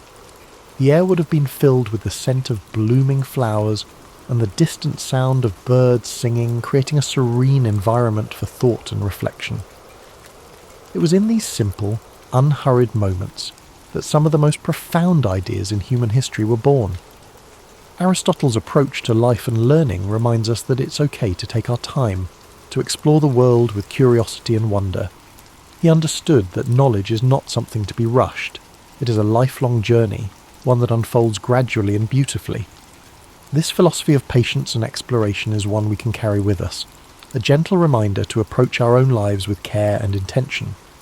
Aristotle often turned his gaze upward, marvelling at the vastness of the universe and pondering the mysteries it held. To him, the stars were not just distant points of light.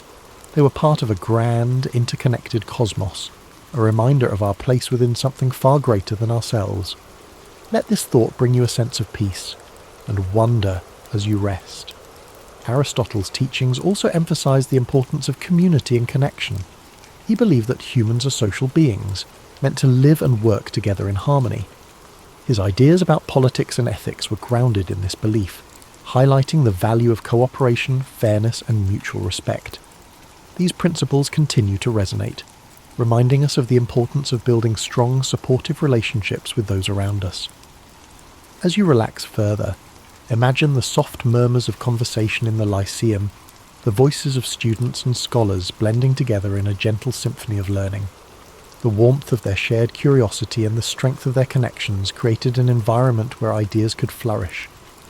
Let this image remind you of the power of community, the way it supports and uplifts us, even in our quietest moments. Aristotle's dedication to understanding the natural world was unparalleled. He believed that by observing and studying the world around us, we could uncover the principles that govern life itself. From the smallest insect to the vast expanse of the heavens, Aristotle approached every subject with the same level of curiosity and care.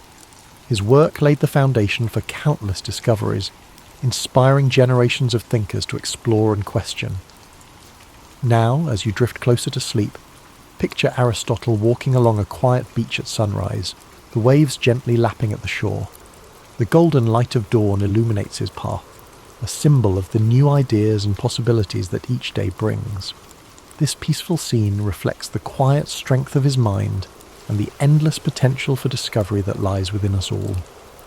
Let your breathing slow as you embrace the calm and tranquility of this moment.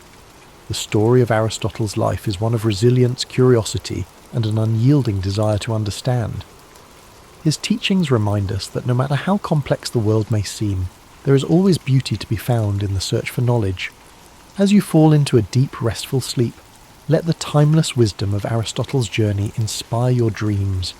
Imagine the serenity of the Lyceum, the warmth of shared ideas, and the quiet joy of exploring the mysteries of life. Thank you for spending this time with us at History and Sleep.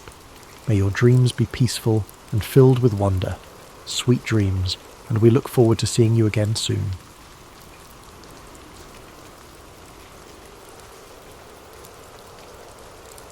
A time when Europe was a patchwork of kingdoms, principalities, and religious divides. At the heart of this patchwork lay the Holy Roman Empire, a vast and fragmented realm that stretched across much of Central Europe. For centuries, tensions simmered beneath the surface, as Catholic and Protestant states vied for power, influence, and the right to practice their faith freely. The spark that ignited this long and devastating conflict came in the form of a defiant act in the city of Prague. In 1618, Protestant nobles in Bohemia, angered by perceived restrictions on their religious freedoms under Emperor Ferdinand II, staged a dramatic rebellion. They stormed Prague Castle, seized 2 imperial officials, and hurled them out of a window in an event known as the Defenestration of Prague. Miraculously, the officials survived the fall, but the act was a clear declaration of defiance. This single moment set off a chain reaction, like ripples spreading across a still pond. Ferdinand II, a staunch Catholic, saw the rebellion as a direct challenge to his authority in the Catholic Church. Determined to restore order and Catholic dominance, he mobilized his forces, while Protestant leaders across the empire began rallying their allies in preparation for a larger struggle. What began as a localized conflict in Bohemia quickly escalated into a broader war, drawing in neighboring regions and foreign powers. Protestant princes sought support from allies in Denmark, Sweden, and beyond, while Catholic states turned to Spain and the powerful Habsburg dynasty for aid. The war was no longer just about Bohemia. It had become a contest of religion, politics, and territorial ambition. As the conflict unfolded, it became clear that this was not a war of quick resolutions. The early battles were fierce yet inconclusive, leaving both sides entrenched in their positions and more determined than ever to secure victory. The countryside began to bear the scars of the war. Villages burned, crops were destroyed, and innocent lives were caught in the crossfire. The 30 Years' War was born out of these divisions, and its origins reveal much about the fragile balance of power and belief in Europe at the time. It was a conflict rooted in faith, but also fueled by ambition and fear, a perfect storm that would rage for decades. Take a moment to absorb this beginning, the first ripples of what would become a vast and relentless storm. As we move forward, the intricate web of alliances, battles, and betrayals will unfold. But for now, let the gravity of this moment settle, a reminder of how one act of defiance can echo across history. As the conflict in Bohemia ignited, the deeper fault lines of Europe's religious divide began to widen, casting a shadow over the entire continent. At its core, the 30 Years' War was fueled by the tensions between Catholics and Protestants, a struggle that had simmered since the Reformation in the 16th century. The Peace of Augsburg in 1555 had attempted to create harmony by allowing rulers within the Holy Roman Empire to determine their state's religion, whether Catholic or Lutheran. Yet this fragile peace left many unresolved issues, particularly with the rise of Calvinism, a branch of Protestantism that had not been recognized in the agreement. As Calvinist states gained influence, the Catholic Habsburg rulers viewed them as a threat. Their growing presence felt like a challenge to the established order. When Ferdinand II ascended to the throne of the Holy Roman Empire, he was determined to restore Catholic dominance. His unwavering faith and aggressive policies further inflamed tensions, especially among Protestant states that viewed him as a tyrant bent on crushing their freedoms. Ferdinand's allies in Spain and the papacy provided him with support, reinforcing the Catholic position with resources and manpower. On the other side, the Protestant Union, a coalition of Protestant princes, mobilized to resist Ferdinand's ambitions. They sought aid from Protestant powers beyond the empire, including Denmark, Sweden, and England. These nations saw the conflict not only as a religious struggle, but also as an opportunity to weaken the Habsburgs and expand their own influence. The war spread beyond Bohemia, spilling into regions such as the Palatinate, Saxony, and Bavaria. Each new front brought devastation to towns and villages, as armies marched across the countryside, leaving destruction in their wake. The brutality of the conflict became evident in battles such as the Battle of White Mountain in 1620, a crushing defeat for the Protestants that marked the beginning of Ferdinand's efforts to reassert Catholic control. But despite Catholic victories in the early years, the war refused to subside. Protestant leaders rallied, drawing on the resources and military expertise of their allies. Sweden, under King Gustavus Adolphus, emerged as a formidable force. His disciplined armies breathed new life into the Protestant cause. The balance of power began to shift and the war escalated further. This was no longer a simple struggle between Catholics and Protestants. It became a war of ambition and survival. Smaller states and mercenary armies joined the fray, drawn by promises of plunder and pay. The war became a theatre of chaos, where alliances shifted and even traditional enemies found themselves fighting side by side in pursuit of their goals. As the conflict deepened, it transformed the very nature of warfare. The 30 Years' War was one of the first conflicts where civilian populations suffered as much as, if not more than, the soldiers. Famine, disease, and displacement became common, as entire communities were uprooted or destroyed. The war's religious roots became intertwined with the politics of power, and its escalation revealed the fragility of peace in a divided world. As we move to the next chapter, consider the human cost of these divisions, the lives touched by a conflict that seemed endless, yet always teetered on the edge of resolution. By the late 1620s, the Protestant cause seemed to falter, their forces weakened by defeats and dwindling alliances. But the entry of Sweden into the war, under the leadership of King Gustavus Adolphus, marked a turning point that would reshape the conflict. Gustavus Adolphus was not just a ruler, he was a visionary military leader whose innovations in strategy and tactics would leave a lasting legacy on warfare. Gustavus Adolphus believed deeply in the Protestant cause, but his intervention was also driven by Sweden's strategic interests. The Habsburgs' growing influence threatened Swedish dominance in the Baltic region, making the 30 Years' War a matter of survival and sovereignty for his nation. With the backing of France, which sought to undermine Habsburg power despite being Catholic, Sweden entered the fray in 1630, bringing with it a disciplined and modernized army. The Swedish forces brought a new energy to the Protestant struggle. Gustavus Adolphus introduced revolutionary military tactics, emphasizing mobility, coordination, and the use of combined arms, integrating infantry, cavalry, and artillery into a cohesive fighting force. These methods gave his troops a significant edge over the larger but less organized armies of the Catholic League. The Battle of Breitenfeld in 1631 was a defining moment, a stunning victory for the Swedes and their Protestant allies. Gustavus Adolphus's army decimated the Catholic forces, demonstrating the effectiveness of his strategies. This victory not only bolstered Protestant morale, but also drew new allies to their cause, shifting the balance of power in the war. Under Gustavus Adolphus's leadership, the Protestant forces began to reclaim territory lost in earlier phases of the war. They advanced deep into the heart of the Holy Roman Empire, challenging Ferdinand II's dominance and threatening the stability of the Habsburg realms. Gustavus Adolphus's charisma and tactical brilliance earned him the loyalty of his troops and the respect of his enemies. But his triumphs were not without cost. In 1632, at the Battle of Lutzen, Gustavus Adolphus achieved another critical victory, but lost his life in the process.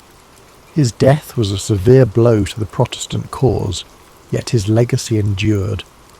The momentum he had generated allowed Sweden to remain a dominant force in the war, and his military innovations continued to influence the strategies of both sides.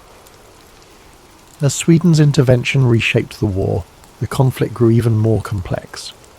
Religious divides began to blur as political ambitions took centre stage, with Catholic France supporting Protestant Sweden to counterbalance Habsburg power.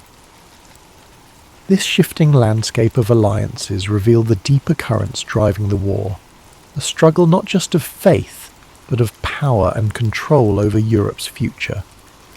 Gustavus Adolphus's role in the 30 Years' War is a testament to the transformative power of leadership and innovation. His contributions brought hope to a fractured alliance and altered the course of a seemingly endless conflict. Yet, His death also reminded the world of the fleeting nature of triumph in the face of war's relentless toll. As we prepare to move to the next chapter, take a moment to reflect on the determination and vision it takes to bring change amid chaos. In the darkest times, even a single leader can leave an indelible mark, and yet the storm of history moves forward, carrying all in its wake. As the 30 Years' War stretched into its second decade, the conflict expanded beyond its original boundaries, engulfing nearly all of Europe in its relentless grasp. Nations that had once remained on the sidelines found themselves drawn into the fray, whether by alliances, ambitions, or the sheer inevitability of the war's momentum. The entry of France in 1635 marked a dramatic shift. Though a Catholic nation, France allied with Protestant powers like Sweden to counterbalance the Habsburgs' influence. This decision underscored how the war had evolved from a religious conflict into a broader struggle for political dominance in Europe. The stage was set for what would become one of the most destructive periods of the war. As alliances grew ever more complex and battles became increasingly brutal. Across the continent, the toll of the war was staggering. Cities were besieged and burned. Fields were left barren and lifeless, and villages were emptied as civilians fled the advancing armies. Mercenary forces, often poorly paid and motivated by survival, resorted to pillaging and looting, leaving devastation in their wake. Famine and disease swept through war-torn regions, taking more lives than the battles themselves. As you listen to this story, let the gravity of these events drift gently through your thoughts, but not linger. Imagine the chaos of the time slowly fading into the background, replaced by a sense of quiet reflection. Feel the weight of the war's hardship giving way to an understanding of resilience, a reminder of humanity's enduring strength even in its darkest hours. The conflict's scope seemed endless, with battles erupting in regions as far-reaching as the Rhineland, the Netherlands, and northern Italy. Yet amid the turmoil, moments of diplomacy and negotiation emerged, offering brief glimpses of hope.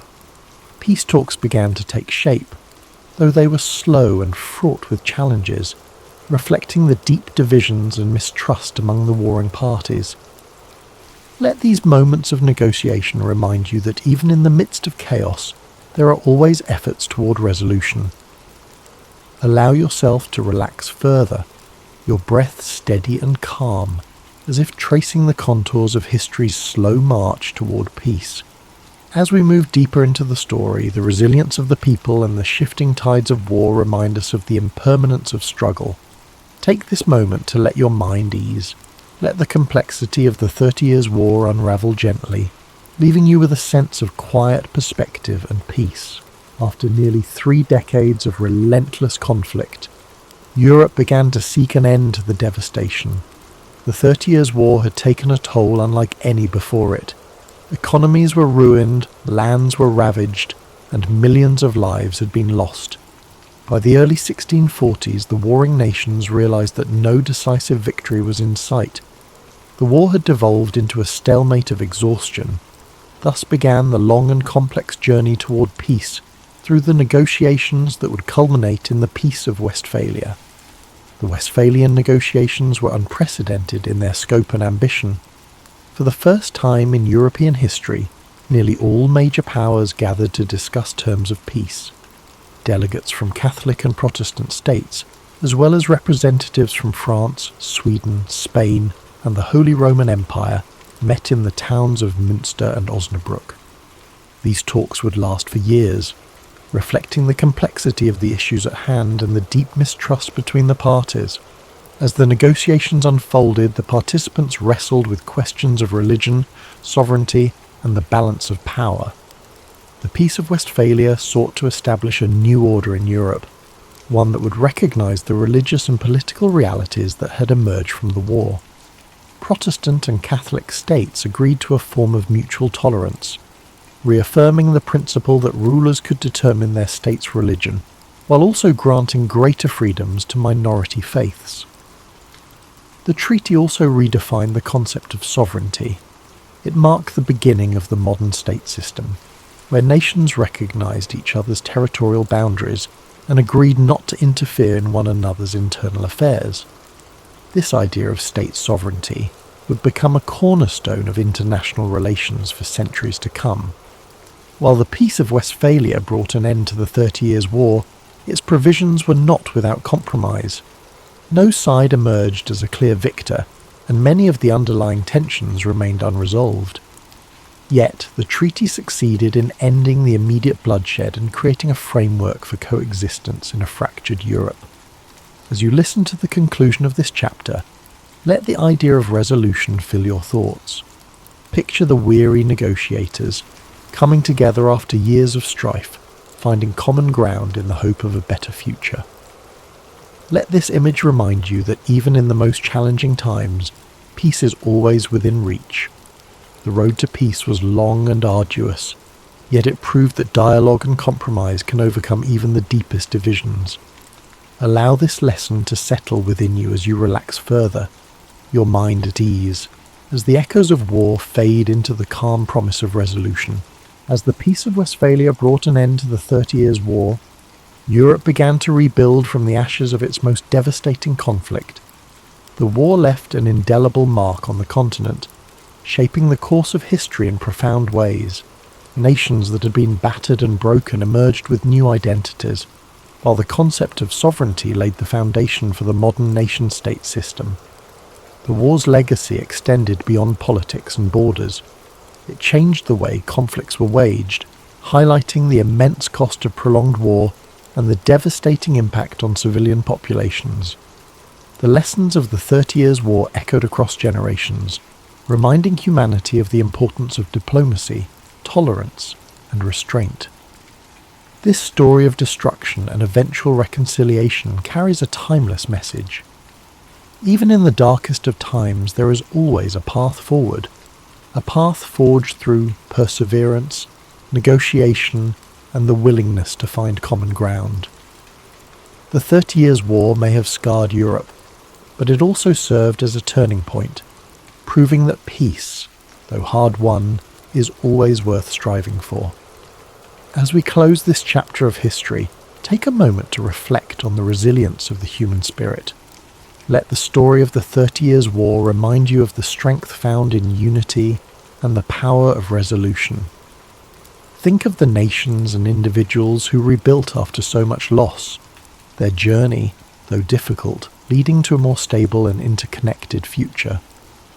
Now let the soothing sounds of rain guide you to a place of peace and relaxation. Imagine gentle raindrops falling softly on leaves, washing away the echoes of history's struggles. Feel the rhythm of the rain bringing calm to your mind and a sense of quiet to your soul.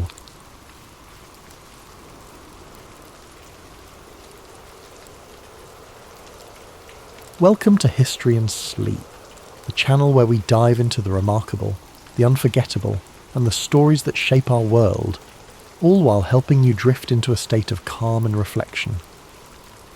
Tonight, we're unravelling the fascinating tale of the Ghost Army of World War II, a secret US military unit that used art, sound, and deception to mislead the enemy and protect Allied troops.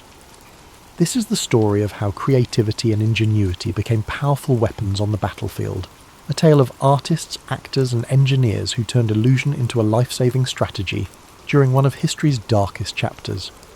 As you settle in and listen, feel free to share in the comments where you're tuning in from and what time it is. It's always incredible to see how stories like this connect us across time zones and borders. If you enjoy discovering hidden chapters of history and uncovering remarkable wartime stories, don't forget to subscribe to History and Sleep for more. Now, take a deep breath. Let the calmness of the night wash over you, and allow this extraordinary story to guide you into a world where imagination triumphed against adversity. In the early years of World War II, as Allied forces faced relentless pressure from the Axis powers, a unique idea began to take shape within the US Army. This concept revolved around an unconventional approach to warfare, the use of deception as a primary strategy to mislead and confuse the enemy. Officially known as the 23rd Headquarters Special Troops, this unit would come to be famously known as the Ghost Army, a name as mysterious and evocative as its purpose. The idea for such a unit stemmed from earlier British successes with deception tactics during the North African campaign. Inspired by the British, the US military leadership decided to create a similar team of highly skilled individuals who could simulate entire divisions and manipulate enemy decision-making through illusions. It was a daring experiment that blurred the line between art and warfare. So, to bring this ambitious vision to life, the military sought out recruits with unique skill sets. Unlike typical soldiers, the Ghost Army was composed of artists, designers, engineers, sound technicians, and even actors. Many of these individuals had no prior combat experience, but were instead recruited from art schools, advertising agencies, and design firms. Their creativity and technical expertise would prove invaluable in crafting the elaborate ruses needed to deceive German forces. From the very beginning, the Ghost Army operated under a veil of secrecy. Its mission was to create diversions, feints, and false operations that would distract the enemy and protect Allied troops during key military campaigns. To achieve this, the unit relied on a combination of inflatable tanks, sound effects, fake radio transmissions, and carefully choreographed movements. Each tactic was meticulously planned and executed, often under immense pressure and with no room for error. One of the Ghost Army's most ingenious methods involved the use of inflatable equipment. Rubber tanks, trucks, and artillery pieces were designed to look convincing from a distance, creating the illusion of a formidable force.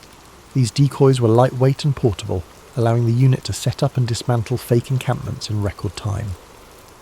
The sight of rows of vehicles in strategic locations was often enough to make enemy reconnaissance planes report the presence of a large Allied force.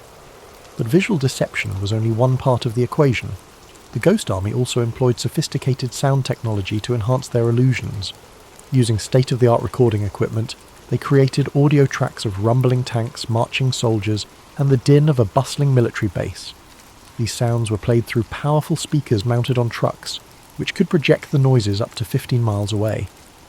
The combination of visual and auditory deception created an immersive experience that fooled even the most seasoned enemy commanders. The third key element of the Ghost Army's strategy was radio deception.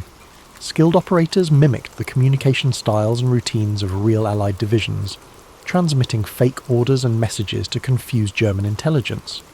This tactic, known as spoof radio, was critical in convincing the enemy that they were facing a much larger force than was actually present. The Ghost Army's success depended on collaboration and meticulous attention to detail. Each member of the unit had a specific role to play, whether it was painting camouflage patterns, designing inflatable decoys, or coordinating the placement of sound equipment. Their ability to work together seamlessly under tight deadlines was a testament to their dedication and resourcefulness. As the unit prepared for its first major operation, the stakes were high.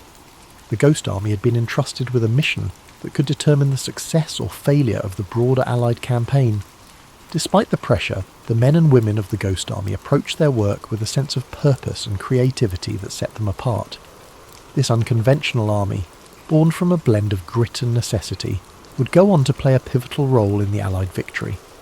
Its members knew that their work would remain shrouded in secrecy for decades, but they were driven by a shared belief in the importance of their mission.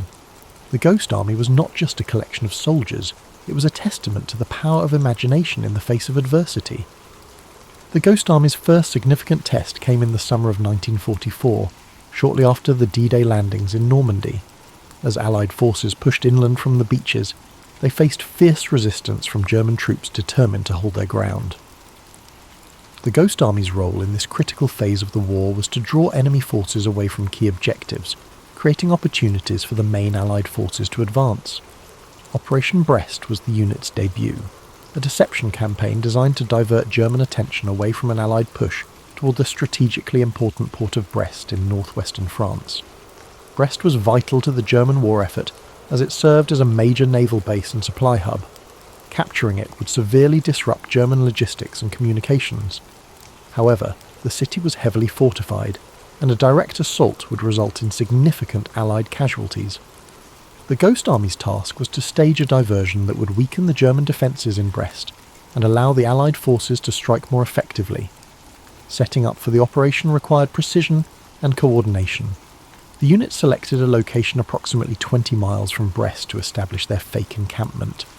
Using inflatable tanks, artillery pieces and supply trucks, they created the illusion of a large Allied division preparing to attack. From a distance, the scene appeared entirely authentic. Rows of vehicles were arranged strategically, while soldiers in the unit moved around the encampment to enhance the illusion. Sound played a critical role in the deception. The Ghost Army's engineers worked tirelessly to create realistic audio effects that mimicked the sounds of an actual military base. Recordings of clanging metal, rumbling engines, and even the distant hum of conversations between soldiers were played through their powerful speakers. These sounds created the impression of an active and bustling division preparing for battle. Radio deception added another layer of authenticity to the ruse. Skilled operators broadcast fake transmissions that mimicked the communication patterns of a real Allied unit. These messages included requests for reinforcements, logistical updates, and discussions of an impending attack. The broadcasts were carefully timed and phrased to ensure they aligned with the visual and auditory elements of the deception. The German response to the operation demonstrated the effectiveness of the Ghost Army's tactics. Believing that a major Allied offensive was imminent, German commanders redeployed troops and resources to counter the perceived threat. This shift in focus weakened their defences in Brest, allowing the actual Allied forces to exploit the vulnerability and launch a successful assault on the city. Despite the operation's success, the Ghost Army faced immense challenges. Operating in enemy territory meant that the unit was constantly at risk of discovery. The soldiers had to maintain the illusion at all times, knowing that even a single misstep could expose their deception and compromise the entire mission. The pressure was intense, but the unit's creativity and discipline ensured that their efforts remained convincing. One of the most remarkable aspects of the operation was the ingenuity and adaptability of the soldiers. They found ways to enhance the realism of their deceptions, using camouflage techniques to hide their inflatable equipment from close inspection, and employing creative storytelling to maintain the illusion during interactions with locals. The success of Operation Brest solidified the Ghost Army's reputation as a critical asset to the Allied war effort. Their ability to manipulate enemy movements and create opportunities for the main forces to advance demonstrated the power of unconventional warfare. It also reinforced the importance of teamwork and innovation in overcoming seemingly insurmountable challenges. As the Ghost Army prepared for future missions, they carried the lessons of Operation Brest with them. The experience had tested their resolve and resourcefulness, but it had also proven that their unique approach to warfare could have a profound impact on the outcome of the conflict. The Ghost Army continued to hone its craft, with each operation showcasing an evolution in its tactics. Their next assignments spanned across Europe, where the stakes remained high and precision was essential. In the summer of 1944, the unit supported the Allied advance through France, setting up elaborate illusions to divert German forces from real targets like the River Seine crossings. Their purpose was simple yet crucial: to mislead and confuse the enemy at every turn, allowing the Allied forces to gain strategic advantages. Their efforts involved even more synchronized deception: perfectly crafted inflatable units, convincing radio transmissions, and immersive soundscapes. As the war progressed, the unit's techniques became increasingly sophisticated, with inflatable tanks, trucks, and artillery pieces designed to look even more realistic. These decoys, placed at key locations, tricked German reconnaissance aircraft into reporting large concentrations of Allied forces, buying the real Allied troops precious time. The Ghost Army also refined their use of sound. Engineers strategically placed speakers to project the noises of marching soldiers, machinery and military equipment, rumbles and roars that mimicked an army on the move. Every detail was crafted to ensure the illusion of a bustling military operation. The sound of distant engines, the hum of generators, and the steady murmur of soldiers' conversations were all carefully arranged to create an environment that felt real from miles away. At night, the Ghost Army employed even subtler tricks. Soft, low-frequency noises were played to mimic the natural rhythm of an army resting. These soothing sounds blended seamlessly into the nighttime air, giving the impression of soldiers quietly going about their business, resting for the night. The flicker of campfires could be seen in the distance, their warm glow painting an image of a calm, yet prepared, military camp. These sounds and visuals were designed to not only confuse the enemy, but to offer a momentary sense of peace in the midst of an otherwise chaotic landscape. These moments of quiet illusion brought surprising calm to their surroundings, even as the war raged on just beyond. The soldiers of the Ghost Army knew how to maintain their focus and composure in these difficult circumstances. They understood that mental clarity was just as important as strategic deception. In a time of high tension, they found ways to stay grounded, creating calm moments of respite amid the storm. Their ability to remain level-headed in the face of danger was as vital as the visual and auditory tricks they employed. For listeners tonight, imagine the gentle hum of a fictional camp blending into the stillness of the night. Picture the soft creaking of tents in the breeze, the steady rhythm of soldiers moving quietly about their business, and the flickering glow of a distant campfire. Feel the peaceful atmosphere surrounding you as you let the comforting sounds lull you into a sense of ease. These men and women, though constantly at risk and surrounded by danger, mastered the art of finding peace within chaos, much like how you can let the stillness of the moment help you unwind and drift into sleep. By the end of World War II, the Ghost Army had completed over 20 missions in Europe, each one contributing to the success of the Allied forces in ways that were largely unseen and often unrecognised. Their ability to deceive the enemy through innovative tactics, creating false signals, fake camps, and even misleading decoy operations, had played a vital role in ensuring the success of major offensives. Yet, despite their success, the full story of the Ghost Army was kept a secret for decades after the war. As the war drew to a close, the Ghost Army was disbanded, and many of its members returned to civilian life. For years, the men who served in the unit were sworn to secrecy about their operations. The story of their deception, their creativity, and their courage in the face of danger remained hidden, with only a few veterans quietly sharing their experiences. For many years, the Ghost Army's contribution was overshadowed by more well-known military victories, as the world moved forward and focused on rebuilding after the war. However, as the years passed, a renewed interest in World War II and its lesser-known heroes began to emerge.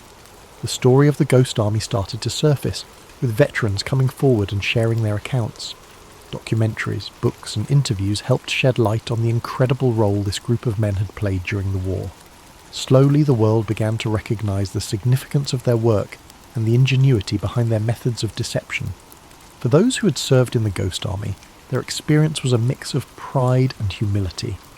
They had been part of a covert operation that required tremendous skill, teamwork, and bravery. Yet their efforts had often gone unnoticed by the general public. As they shared their stories, they also spoke of the deep bonds formed among the members of the unit, the camaraderie that had sustained them in the face of danger, and the immense satisfaction of knowing they had helped bring an end to one of the darkest chapters in history. As time passed, the Ghost Army became a symbol of how ingenuity and creative thinking can make a difference in the most difficult of circumstances. Their legacy is one of perseverance, resourcefulness, and the ability to turn the tide of battle with nothing more than illusion. The Ghost Army proved that even in the most dire situations, the human spirit can find a way to rise above adversity. Think of how the men of the Ghost Army must have felt as they walked away from their missions, knowing they had made an impact in a war that shaped the world. Their contributions, though not widely known at the time, were just as significant as any traditional battle fought on the front lines. Just as the Ghost Army worked quietly and methodically to achieve their goals, you too can find peace and calm in the quiet moments, allowing your mind to unwind and your body to rest. Their story is a reminder that sometimes the most profound victories are those achieved in silence, in the stillness of the night when no one is watching. And as you settle into this peaceful moment, you can take solace in the knowledge that even the smallest actions can have a far-reaching impact. Feel the weight of the day lifting from you, just as the Ghost Army lifted the burden of deception from the shoulders of the Allied forces. Although the Ghost Army's work was shrouded in secrecy during and immediately after World War II, their legacy would not remain hidden forever. In the years following the war, the significance of their contribution began to emerge, as historians, veterans, and the public began to recognise their invaluable role in shaping the outcome of the war. What began as a covert operation to mislead the enemy had become a model of ingenuity, resourcefulness, and courage. The methods developed by the Ghost Army using sound, deception, and visual illusions would go on to influence military strategies for years to come. The concept of psychological warfare, where the mind is targeted as much as the body, became more widely accepted. These tactics would inform future military operations as the lessons learned from the Ghost Army's success were incorporated into modern military doctrine. In addition to their impact on military strategy, the Ghost Army story had an emotional and cultural effect. For many years, their deeds went largely unrecognised, but as veterans began to speak out, their experiences resonated with people around the world. The fact that these soldiers had risked everything in a war they could not speak about for decades touched a deep chord. Their bravery, commitment, and camaraderie served as a reminder of the quiet acts of heroism that often go unnoticed in the shadow of more traditional battles. The Ghost Army's efforts also began to be recognised in popular culture. Films, books, and documentaries began to tell their story, ensuring that future generations would understand the significance of their work. Their role in World War II became more than just a historical footnote. It became a symbol of how innovation and creativity could be wielded in the service of a greater cause. Let this story of unexpected heroism inspire you. The men who served in the Ghost Army did not seek fame or glory. Instead, they focused on a mission that was far greater than themselves. Their quiet dedication to their craft echoes in the background of history, just as the calm sounds of the world around you do now. As you relax deeper, allow this story to calm your mind like a sweet melody, or a peaceful nightfall that quietly surrounds you. The knowledge that these men contributed in ways that were largely unseen allows us to reflect on how every action, no matter how small or seemingly insignificant, can contribute to something much larger. The Ghost Army may have operated in silence, but the echoes of their efforts resonate still, offering a reminder that there is power in subtlety, in quiet strength, and in the peaceful moments when we step back to reflect. As decades passed, the Ghost Army's influence continued to ripple through both military strategy and cultural memory.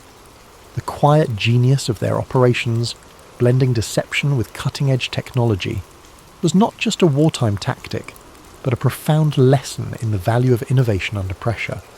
While the techniques they pioneered were initially dismissed as a curiosity, they eventually became essential components of modern military operations, especially in the realms of psychological warfare and tactical deception. Following the war, the value of the Ghost Army's contribution was recognised in unexpected ways. The unit had shown that military success didn't always require sheer force. Sometimes, it was the ability to create uncertainty in the enemy's mind, to disorient, confuse, and mislead. This shift in understanding emphasized the power of non-violent methods in warfare, laying the groundwork for the evolution of modern intelligence operations. Beyond their impact on military tactics, the Ghost Army became a symbol of strength, something that went beyond traditional acts of greatness. The members of this unique unit, ordinary men who found extraordinary ways to serve their country, reminded us that contributions to a greater cause often come in unconventional forms. Veterans who had served in the unit began to tell their stories, and these accounts related deeply with people across the world. The idea that such a vital part of World War II was unsolved for so long made up for the overlooked contributions of everyday individuals. It helped reshape the way we perceive wartime contributions and made it clear that only large, obvious victories are worth remembering. Over time, museums, documentaries, and even novels began to explore their story, bringing to light the importance of creativity in warfare. It wasn't just about military strategy. It was about the courage to think outside the box and confront the enemy with tactics that weren't rooted in physical might, but in the power of perception. These stories remind us that we too can find strength in quiet persistence, and that the solutions to challenges may lie not in confrontation, but in innovation. Now, as you find yourself in a state of ease, the quiet whisper of history lingers. The Ghost Army's legacy teaches us that even in the most uncertain times, there is power in calm and quiet strategy. Feel the weight of your body easing, each muscle unwinding and softening, as you allow yourself to drift deeper into calm rest like a warm blanket. Just like the Ghost Army's methods that brought clarity and purpose amidst chaos, this quiet moment brings peace to your mind and body.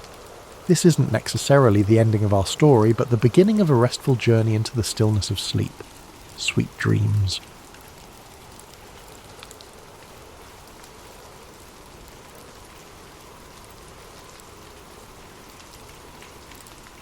The American Civil War didn't happen overnight. It was the result of tensions that had been building for decades, tensions rooted in profound differences between the North and South. At the heart of it all was the issue of slavery. In the South, slavery wasn't just an institution, it was their economy. Cotton fields stretched as far as the eye could see, and the labour of enslaved people made the South incredibly wealthy.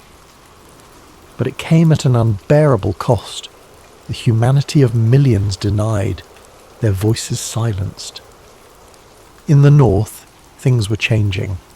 The Industrial Revolution was taking hold, and with it came growing calls to abolish slavery. People were starting to speak out more, questioning how a nation built on the idea of liberty could allow such a system to exist. This wasn't just a difference of opinion, it was a clash of values, one that only grew louder as time went on.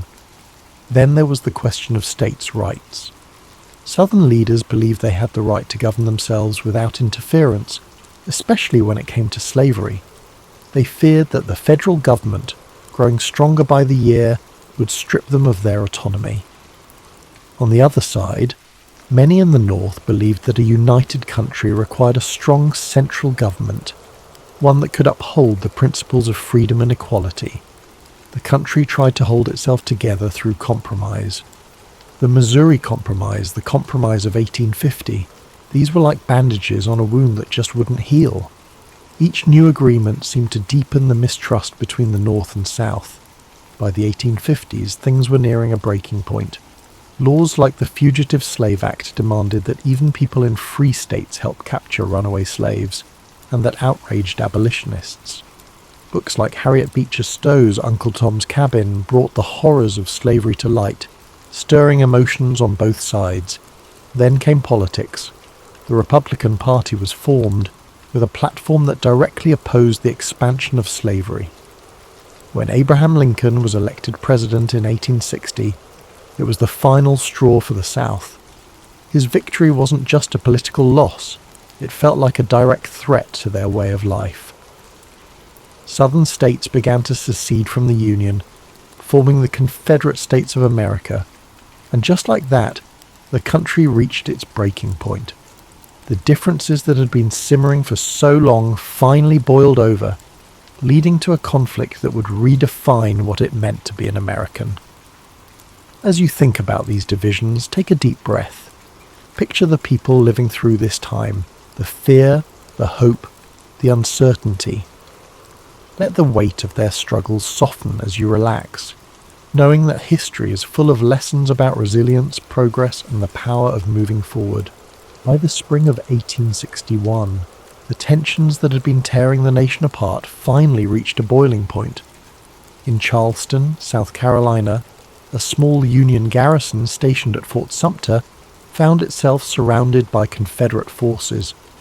The fort had become a symbol of defiance for the Union and a test of legitimacy for the Confederacy. Both sides knew that what happened there could set the tone for what was to come. After weeks of tense standoff, Confederate forces under the command of General P.G.T. Beauregard demanded that the Union troops surrender the fort. When Major Robert Anderson, the Union commander, refused, the Confederate forces opened fire on April 12, 1861. For 34 hours the cannons roared, lighting up the harbour with fiery streaks and deafening booms. The soldiers inside Fort Sumter endured the bombardment as best they could, but with no reinforcements and supplies dwindling, Major Anderson had no choice but to surrender. The fall of Fort Sumter was more than just the opening act of the Civil War. It was a spark that ignited the passions of both the North and South. News of the attack spread like wildfire, stirring anger and determination on both sides. In the North, President Abraham Lincoln issued a call for 75,000 volunteers to suppress the rebellion. The response was overwhelming, with men from towns and cities across the Union stepping forward, ready to fight for the preservation of the nation. In the South, the bombardment of Fort Sumter was seen as a declaration of independence. More states, including Virginia, North Carolina, Tennessee, and Arkansas, joined the Confederacy. The divide was now complete. the lines drawn between two very different visions of America. The early days of the war were marked by a sense of optimism on both sides. Many believed the conflict would be brief, with one decisive battle bringing it to an end. Young men marched off to war with confidence, their families cheering them on with flags and songs. But beneath the surface, the reality of what was to come was far graver than anyone could imagine. As you think about the beginnings of this war, allow your mind to soften its grip on the tension. Picture the soldiers standing on the shores of Charleston Harbour, their breaths visible in the cool dawn air, their thoughts uncertain but resolute. Imagine the cannon fire fading into silence, replaced by the gentle rhythm of waves lapping against the shore. Let this moment remind you that even in the face of division, hope and resolve can endure. As the war moved from the hopeful marches of its early days to the grim reality of prolonged conflict, the battles became larger, bloodier, and more devastating than anyone could have imagined. Names like Antietam, Gettysburg, and Vicksburg became etched into the collective memory of a nation forever changed by the horrors of war. In September 1862, the Battle of Antietam unfolded in Maryland. It was a single day of unimaginable carnage. Soldiers clashed in cornfields and along winding roads, with cannon fire and musket shots tearing through the air. By the end of the day, more than 22,000 men were dead, wounded, or missing. The ground was soaked with blood, and the scale of the losses left an indelible mark on those who survived. But out of this tragedy came a turning point. President Lincoln used the Union's strategic victory at Antietam to announce the Emancipation Proclamation, redefining the war as a fight not just to preserve the Union but to end slavery. Then came Gettysburg, the battle often seen as the turning point of the war. For 3 days in July 1863, Union and Confederate forces clashed in the rolling hills and fields of Pennsylvania. The stakes were enormous and the fighting relentless. On the third day, Confederate General Robert E. Lee ordered a bold assault known as Pickett's Charge. Thousands of Confederate soldiers marched across an open field under withering Union fire.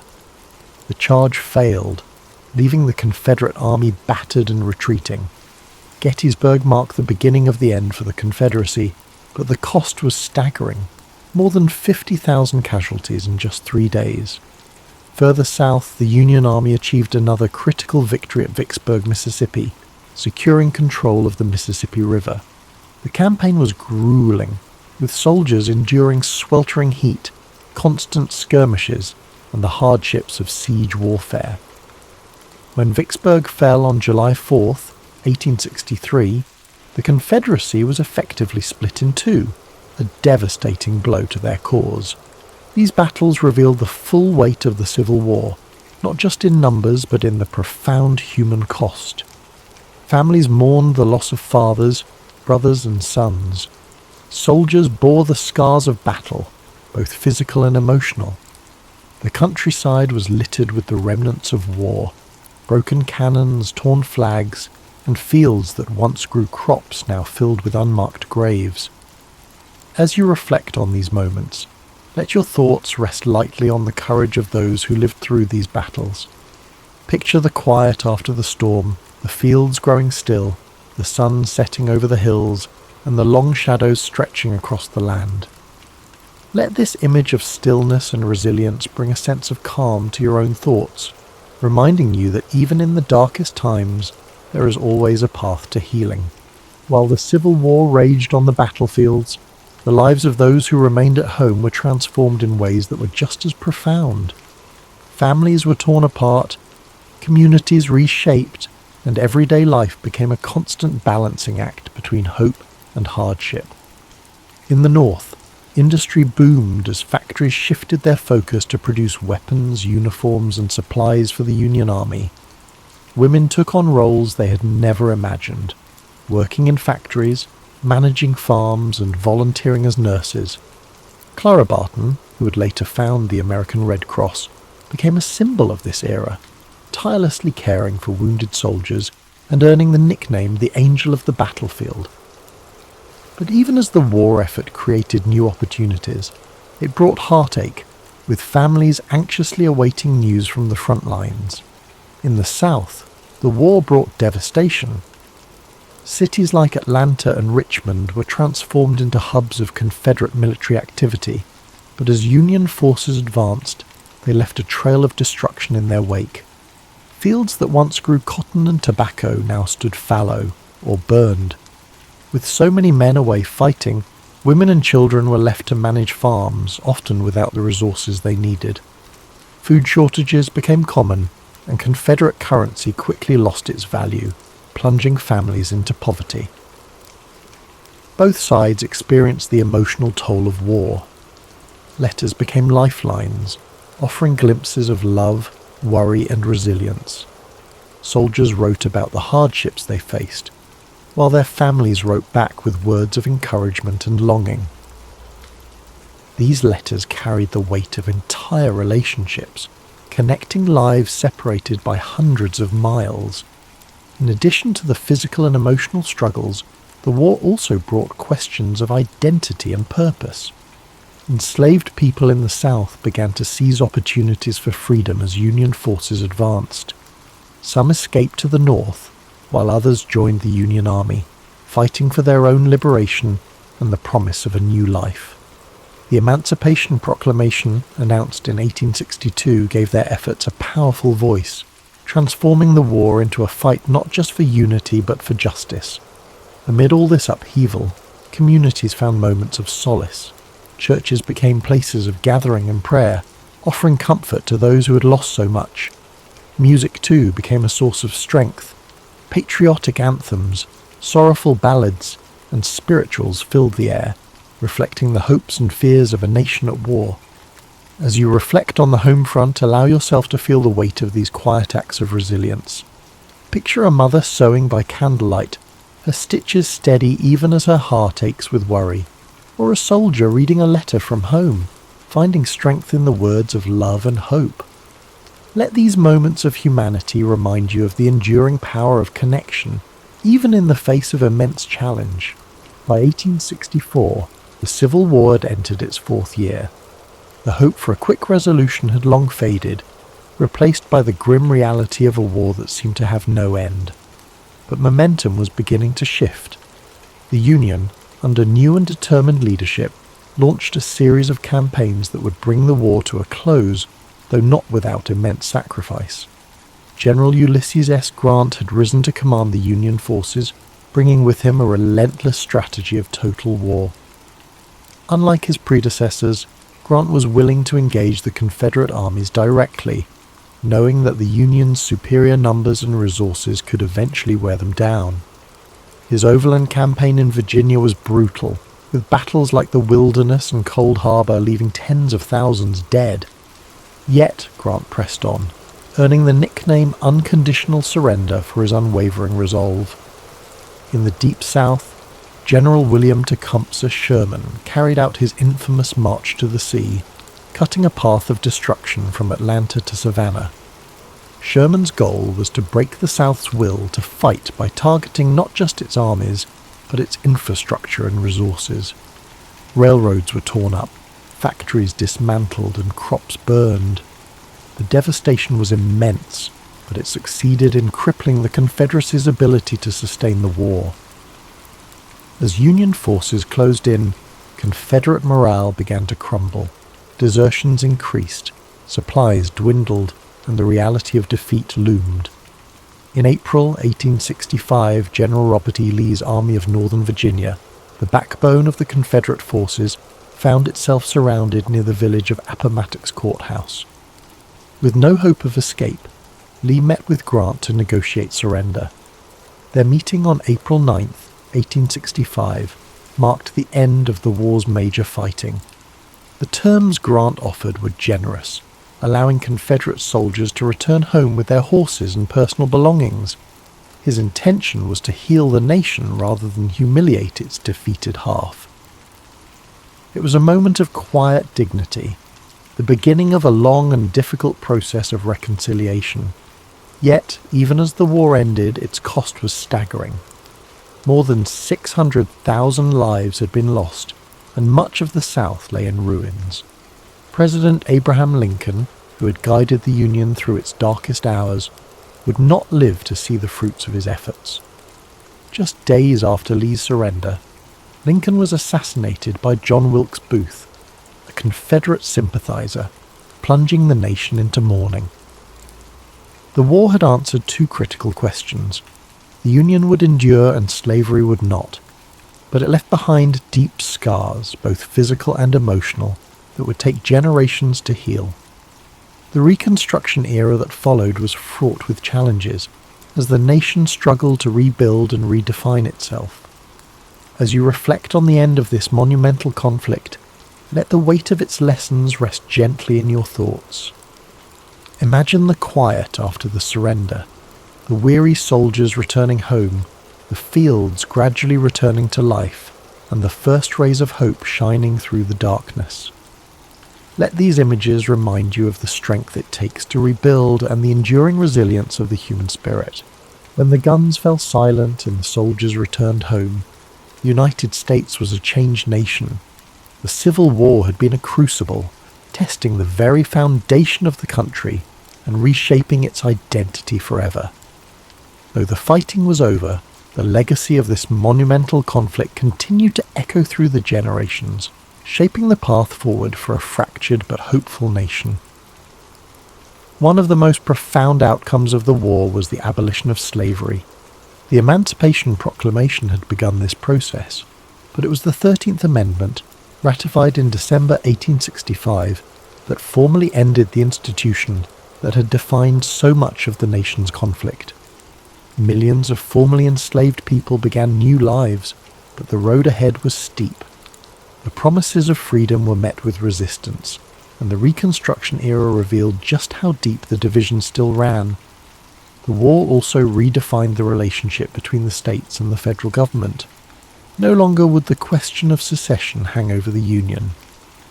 The victory of the North solidified the idea that the United States was not just a collection of states, but a single, indivisible nation. It was a hard-fought truth, one that cost countless lives but ultimately preserved the Union. Yet the scars of war were everywhere. The South faced immense physical and economic devastation. Cities had been reduced to rubble, and entire communities were struggling to rebuild. The loss of so many men left families broken and towns forever changed. Even in the North, where victory was celebrated, the weight of the sacrifices made was impossible to ignore. For the soldiers who fought, the war left an indelible mark. Some returned home to rebuild their lives, carrying memories of camaraderie and courage. Others bore wounds, both seen and unseen, that would shape the rest of their days. Memorials began to rise in towns across the country, honouring the fallen and reminding future generations of the cost of conflict. The Civil War also left a legacy of storytelling. Veterans shared their experiences, songs from the era became part of the cultural fabric, and writers like Walt Whitman and Ambrose Bierce captured the emotional depth of the war in poetry and prose. These stories served not only to remember, but to help a nation heal, to bridge the gaps between North and South, and to offer lessons for the future. As you reflect on the legacy of the Civil War, let the enormity of its lessons settle softly in your thoughts. Imagine the strength of a people rebuilding from such a devastating chapter, the resilience to start anew, the courage to face an uncertain future, and the hope that guided them toward a brighter horizon. Let these reflections fill you with a quiet sense of gratitude and peace.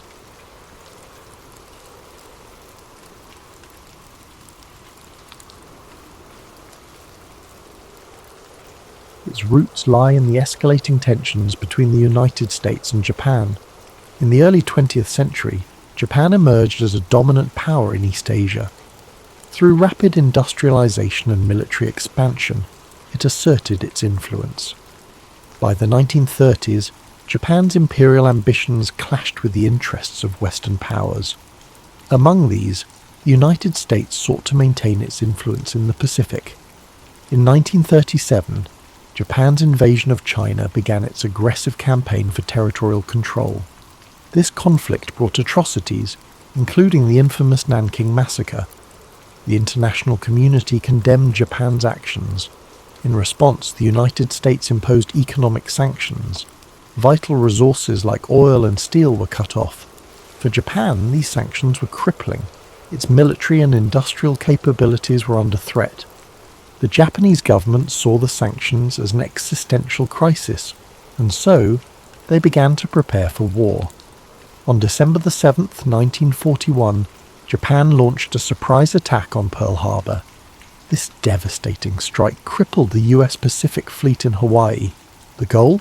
Eliminate American naval power in the Pacific. This would give Japan free rein to expand its empire. While the attack dealt a significant blow, it galvanized the United States. Within days, America declared war on Japan. This marked the nation's full entry into World War II. After Pearl Harbor, Japan's military advanced rapidly. Territories like the Philippines, Singapore, and parts of Indonesia fell to their forces. The Japanese seemed unstoppable, dominating the Pacific with unrelenting campaigns. But in May 1942, cracks began to show. The Battle of the Coral Sea became a turning point. This costly engagement marked the first time Japan's expansion was checked. The United States stopped Japan from capturing Port Moresby in New Guinea. This preserved a critical Allied position. Despite this setback, Japan remained confident. Its military leaders, particularly Admiral Isoroku Yamamoto, planned a decisive battle. Yamamoto's strategy was ambitious. He aimed to lure the US fleet into a trap by attacking Midway Atoll. Midway was remote but strategically vital.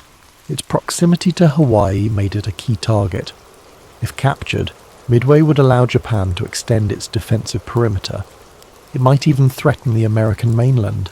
Unbeknownst to the Japanese, the United States had a crucial advantage. American cryptographers, led by Lieutenant Commander Joseph Rochefort, had broken Japan's naval codes. Through intercepted communications, US intelligence uncovered the plan. The attack on Midway, codenamed Operation MI, was no longer a secret. Armed with this knowledge, Admiral Chester W. Nimitz took action.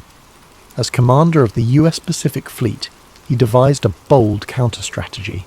Rather than falling into Yamamoto's trap, Nimitz planned to ambush the Japanese fleet. In preparation, Nimitz assembled his forces. The US Navy had 3 carriers available: USS Enterprise, USS Hornet, and USS Yorktown. The Yorktown, damaged during the Battle of the Coral Sea, was a critical piece. Repaired in record time, it returned to action just in time for the fight. These carriers, along with their escorts and aircraft, represented America's best hope. This was their chance to turn the tide in the Pacific. On the morning of June 4th, 1942, the battle began. Japanese aircraft launched waves of attacks on Midway Atoll. Bombs rained down, targeting airstrips and defences.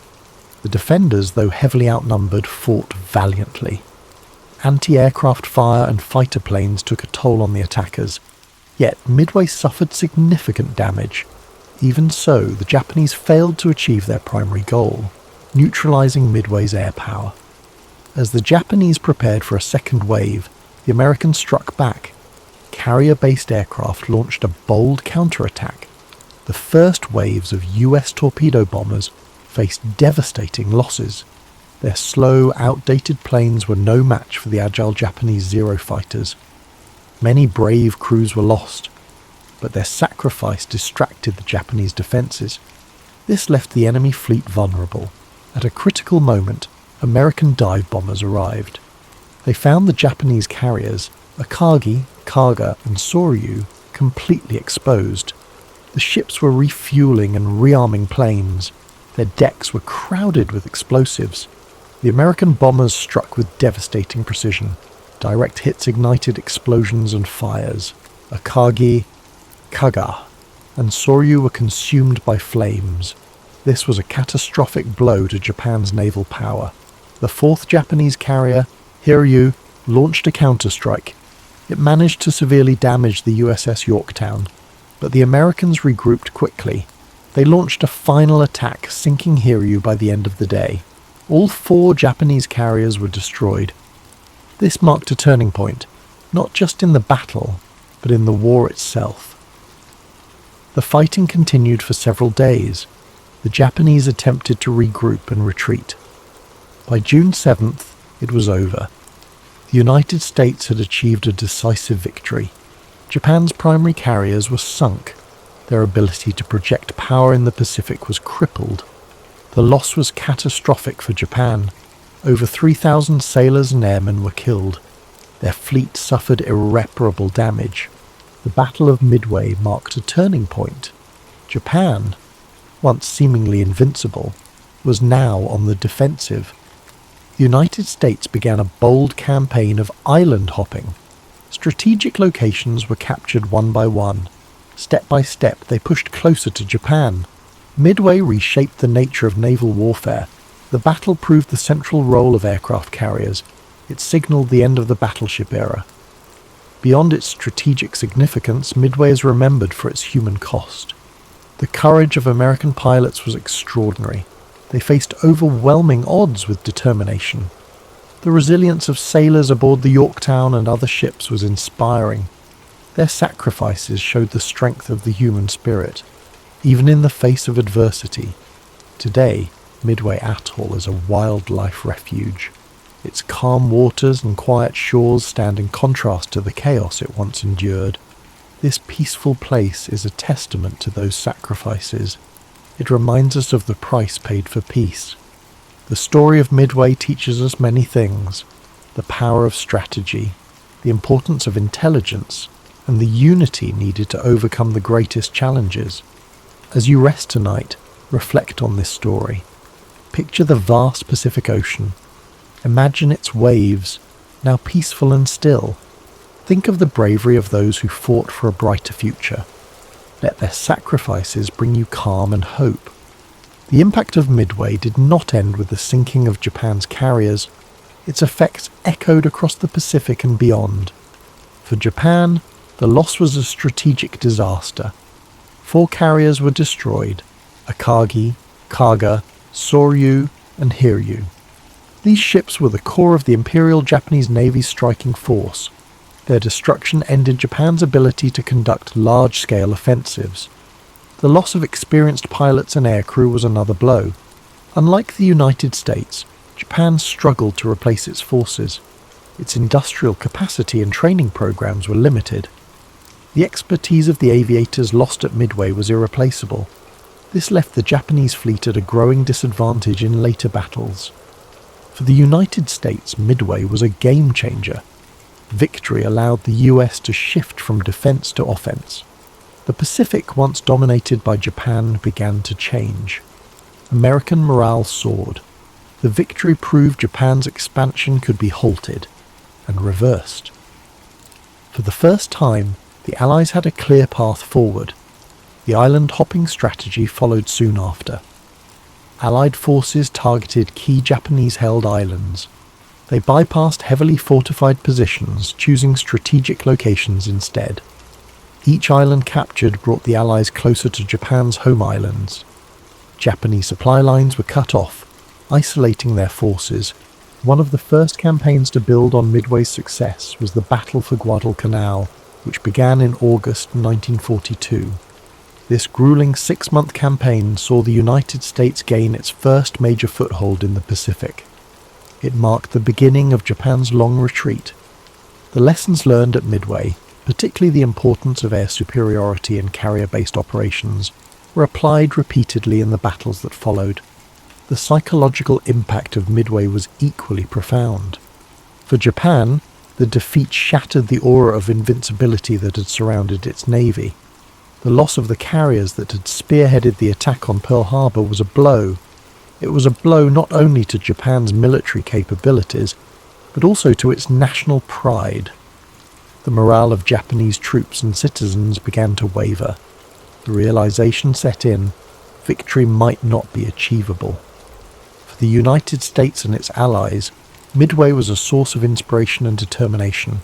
The victory demonstrated that careful planning, intelligence, and courage could overcome even the most formidable adversaries.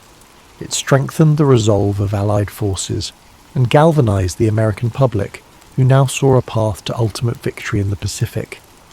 The Battle of Midway also highlighted the evolving nature of naval warfare. The era of the battleship, long considered the dominant force in naval strategy, was over.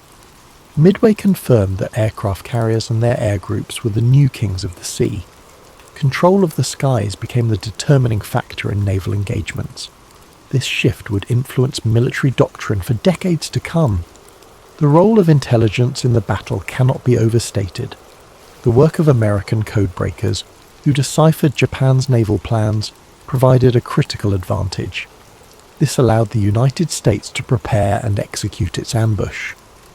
This achievement underscored the importance of information and communication in modern warfare.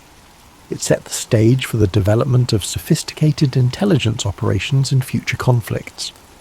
As the war progressed, the impact of Midway became increasingly evident. The Japanese Navy, once a dominant force, found itself unable to mount large-scale operations. Meanwhile, the United States, with its unmatched industrial capacity, continued to build and deploy new carriers, planes, and ships. By 1944, the balance of power in the Pacific had shifted decisively in favor of the Allies. Today, the story of Midway is remembered not just as a battle. It is a testament to the resilience, ingenuity, and bravery of those who fought there. It serves as a reminder of the sacrifices made by the greatest generation, and the lessons of courage, strategy, and unity that shaped the outcome of the war. The site of the battle, Midway Atoll, is now a place of peace and reflection. Designated as a national wildlife refuge, it is home to a rich diversity of marine and bird life. A far cry from the chaos of war that once engulfed its waters, the atoll stands as a symbol of renewal and a tribute to the resilience of nature and humanity alike. As you reflect on the events of the Battle of Midway, imagine the vast, quiet expanse of the Pacific, its waters calm and still under a starry sky. Let the courage and determination of those who fought fill you with a sense of gratitude and inspiration. Their sacrifices remind us of the strength and resilience within each of us and the enduring hope for peace. After the decisive American victory at Midway, the Imperial Japanese Navy found itself in a precarious position. With the loss of 4 carriers, over 300 aircraft, and their experienced crews, Japan's ability to project power across the Pacific was irreparably weakened. The battle also exposed critical flaws in Japan's strategic planning and overconfidence. Despite early successes in the war, the Japanese High Command underestimated the United States' industrial capacity, intelligence capabilities, and the sheer determination of its forces. Midway was a psychological blow to Japan. The once dominant Japanese Navy now faced a growing and increasingly confident American fleet. This loss of momentum had a cascading effect on Japanese strategy. Without the naval supremacy they had relied upon, Japan was forced into a defensive posture, scrambling to protect its remaining territories and resources. Meanwhile, the United States capitalized on its victory to push forward with its island-hopping campaign. This strategy involved bypassing heavily fortified Japanese strongholds in favor of capturing strategically significant islands. Each island seized became a stepping stone toward Japan itself, providing bases for air operations, supply lines, and staging areas for future assaults. One of the first major campaigns following Midway was the Battle for Guadalcanal, which began in August 1942. Guadalcanal was a grueling and protracted campaign, lasting 6 months and testing the endurance of both American and Japanese forces. The lessons learned at Midway played a crucial role in this battle, particularly the importance of air superiority and naval coordination. Guadalcanal marked the first significant offensive by Allied forces in the Pacific and further demonstrated Japan's inability to sustain its initial advances. The importance of logistics and industrial capacity, highlighted by Midway, became even more apparent as the war progressed. The United States, with its vast industrial resources, was able to replace ships, aircraft, and personnel at a pace that Japan could not match. For every carrier Japan lost at Midway, the US was building multiple new carriers, along with the planes and crews needed to operate them. This overwhelming production capacity allowed the Allies to maintain pressure on Japan across multiple fronts. The Battle of Midway also influenced the development of naval warfare tactics and technology. The battle demonstrated the importance of aircraft carriers as the centerpiece of naval strategy, relegating battleships to a secondary role. The lessons learned at Midway shaped the way future naval engagements were fought, with an emphasis on air power, intelligence, and mobility. Intelligence gathering, which had played such a pivotal role at Midway, continued to be a critical factor in the Allied war effort. The success of American cryptographers in breaking Japanese codes allowed the US to anticipate and counter Japanese moves throughout the war. This advantage helped secure victories in battles such as the Philippine Sea and Leyte Gulf, further eroding Japan's ability to wage war. As the war drew closer to Japan's home islands, the effects of Midway became even more pronounced. The loss of carriers and pilots at Midway created a gap in Japan's naval and air capabilities that it could never fully close. By the time of the Battle of the Philippine Sea in 1944, often referred to as the Great Marianas Turkey Shoot, Japanese pilots were so inexperienced that American forces decimated them with relative ease. This imbalance in skill and resources can be traced back to the setbacks Japan suffered at Midway. The legacy of Midway extends beyond its military and strategic implications. It became a symbol of resilience, ingenuity, and the importance of unity in the face of adversity. For the United States, the victory at Midway represented a turning point in a war that had begun with the devastating losses at Pearl Harbor. It demonstrated that the American spirit, coupled with innovation and strategy, could overcome even the most formidable challenges.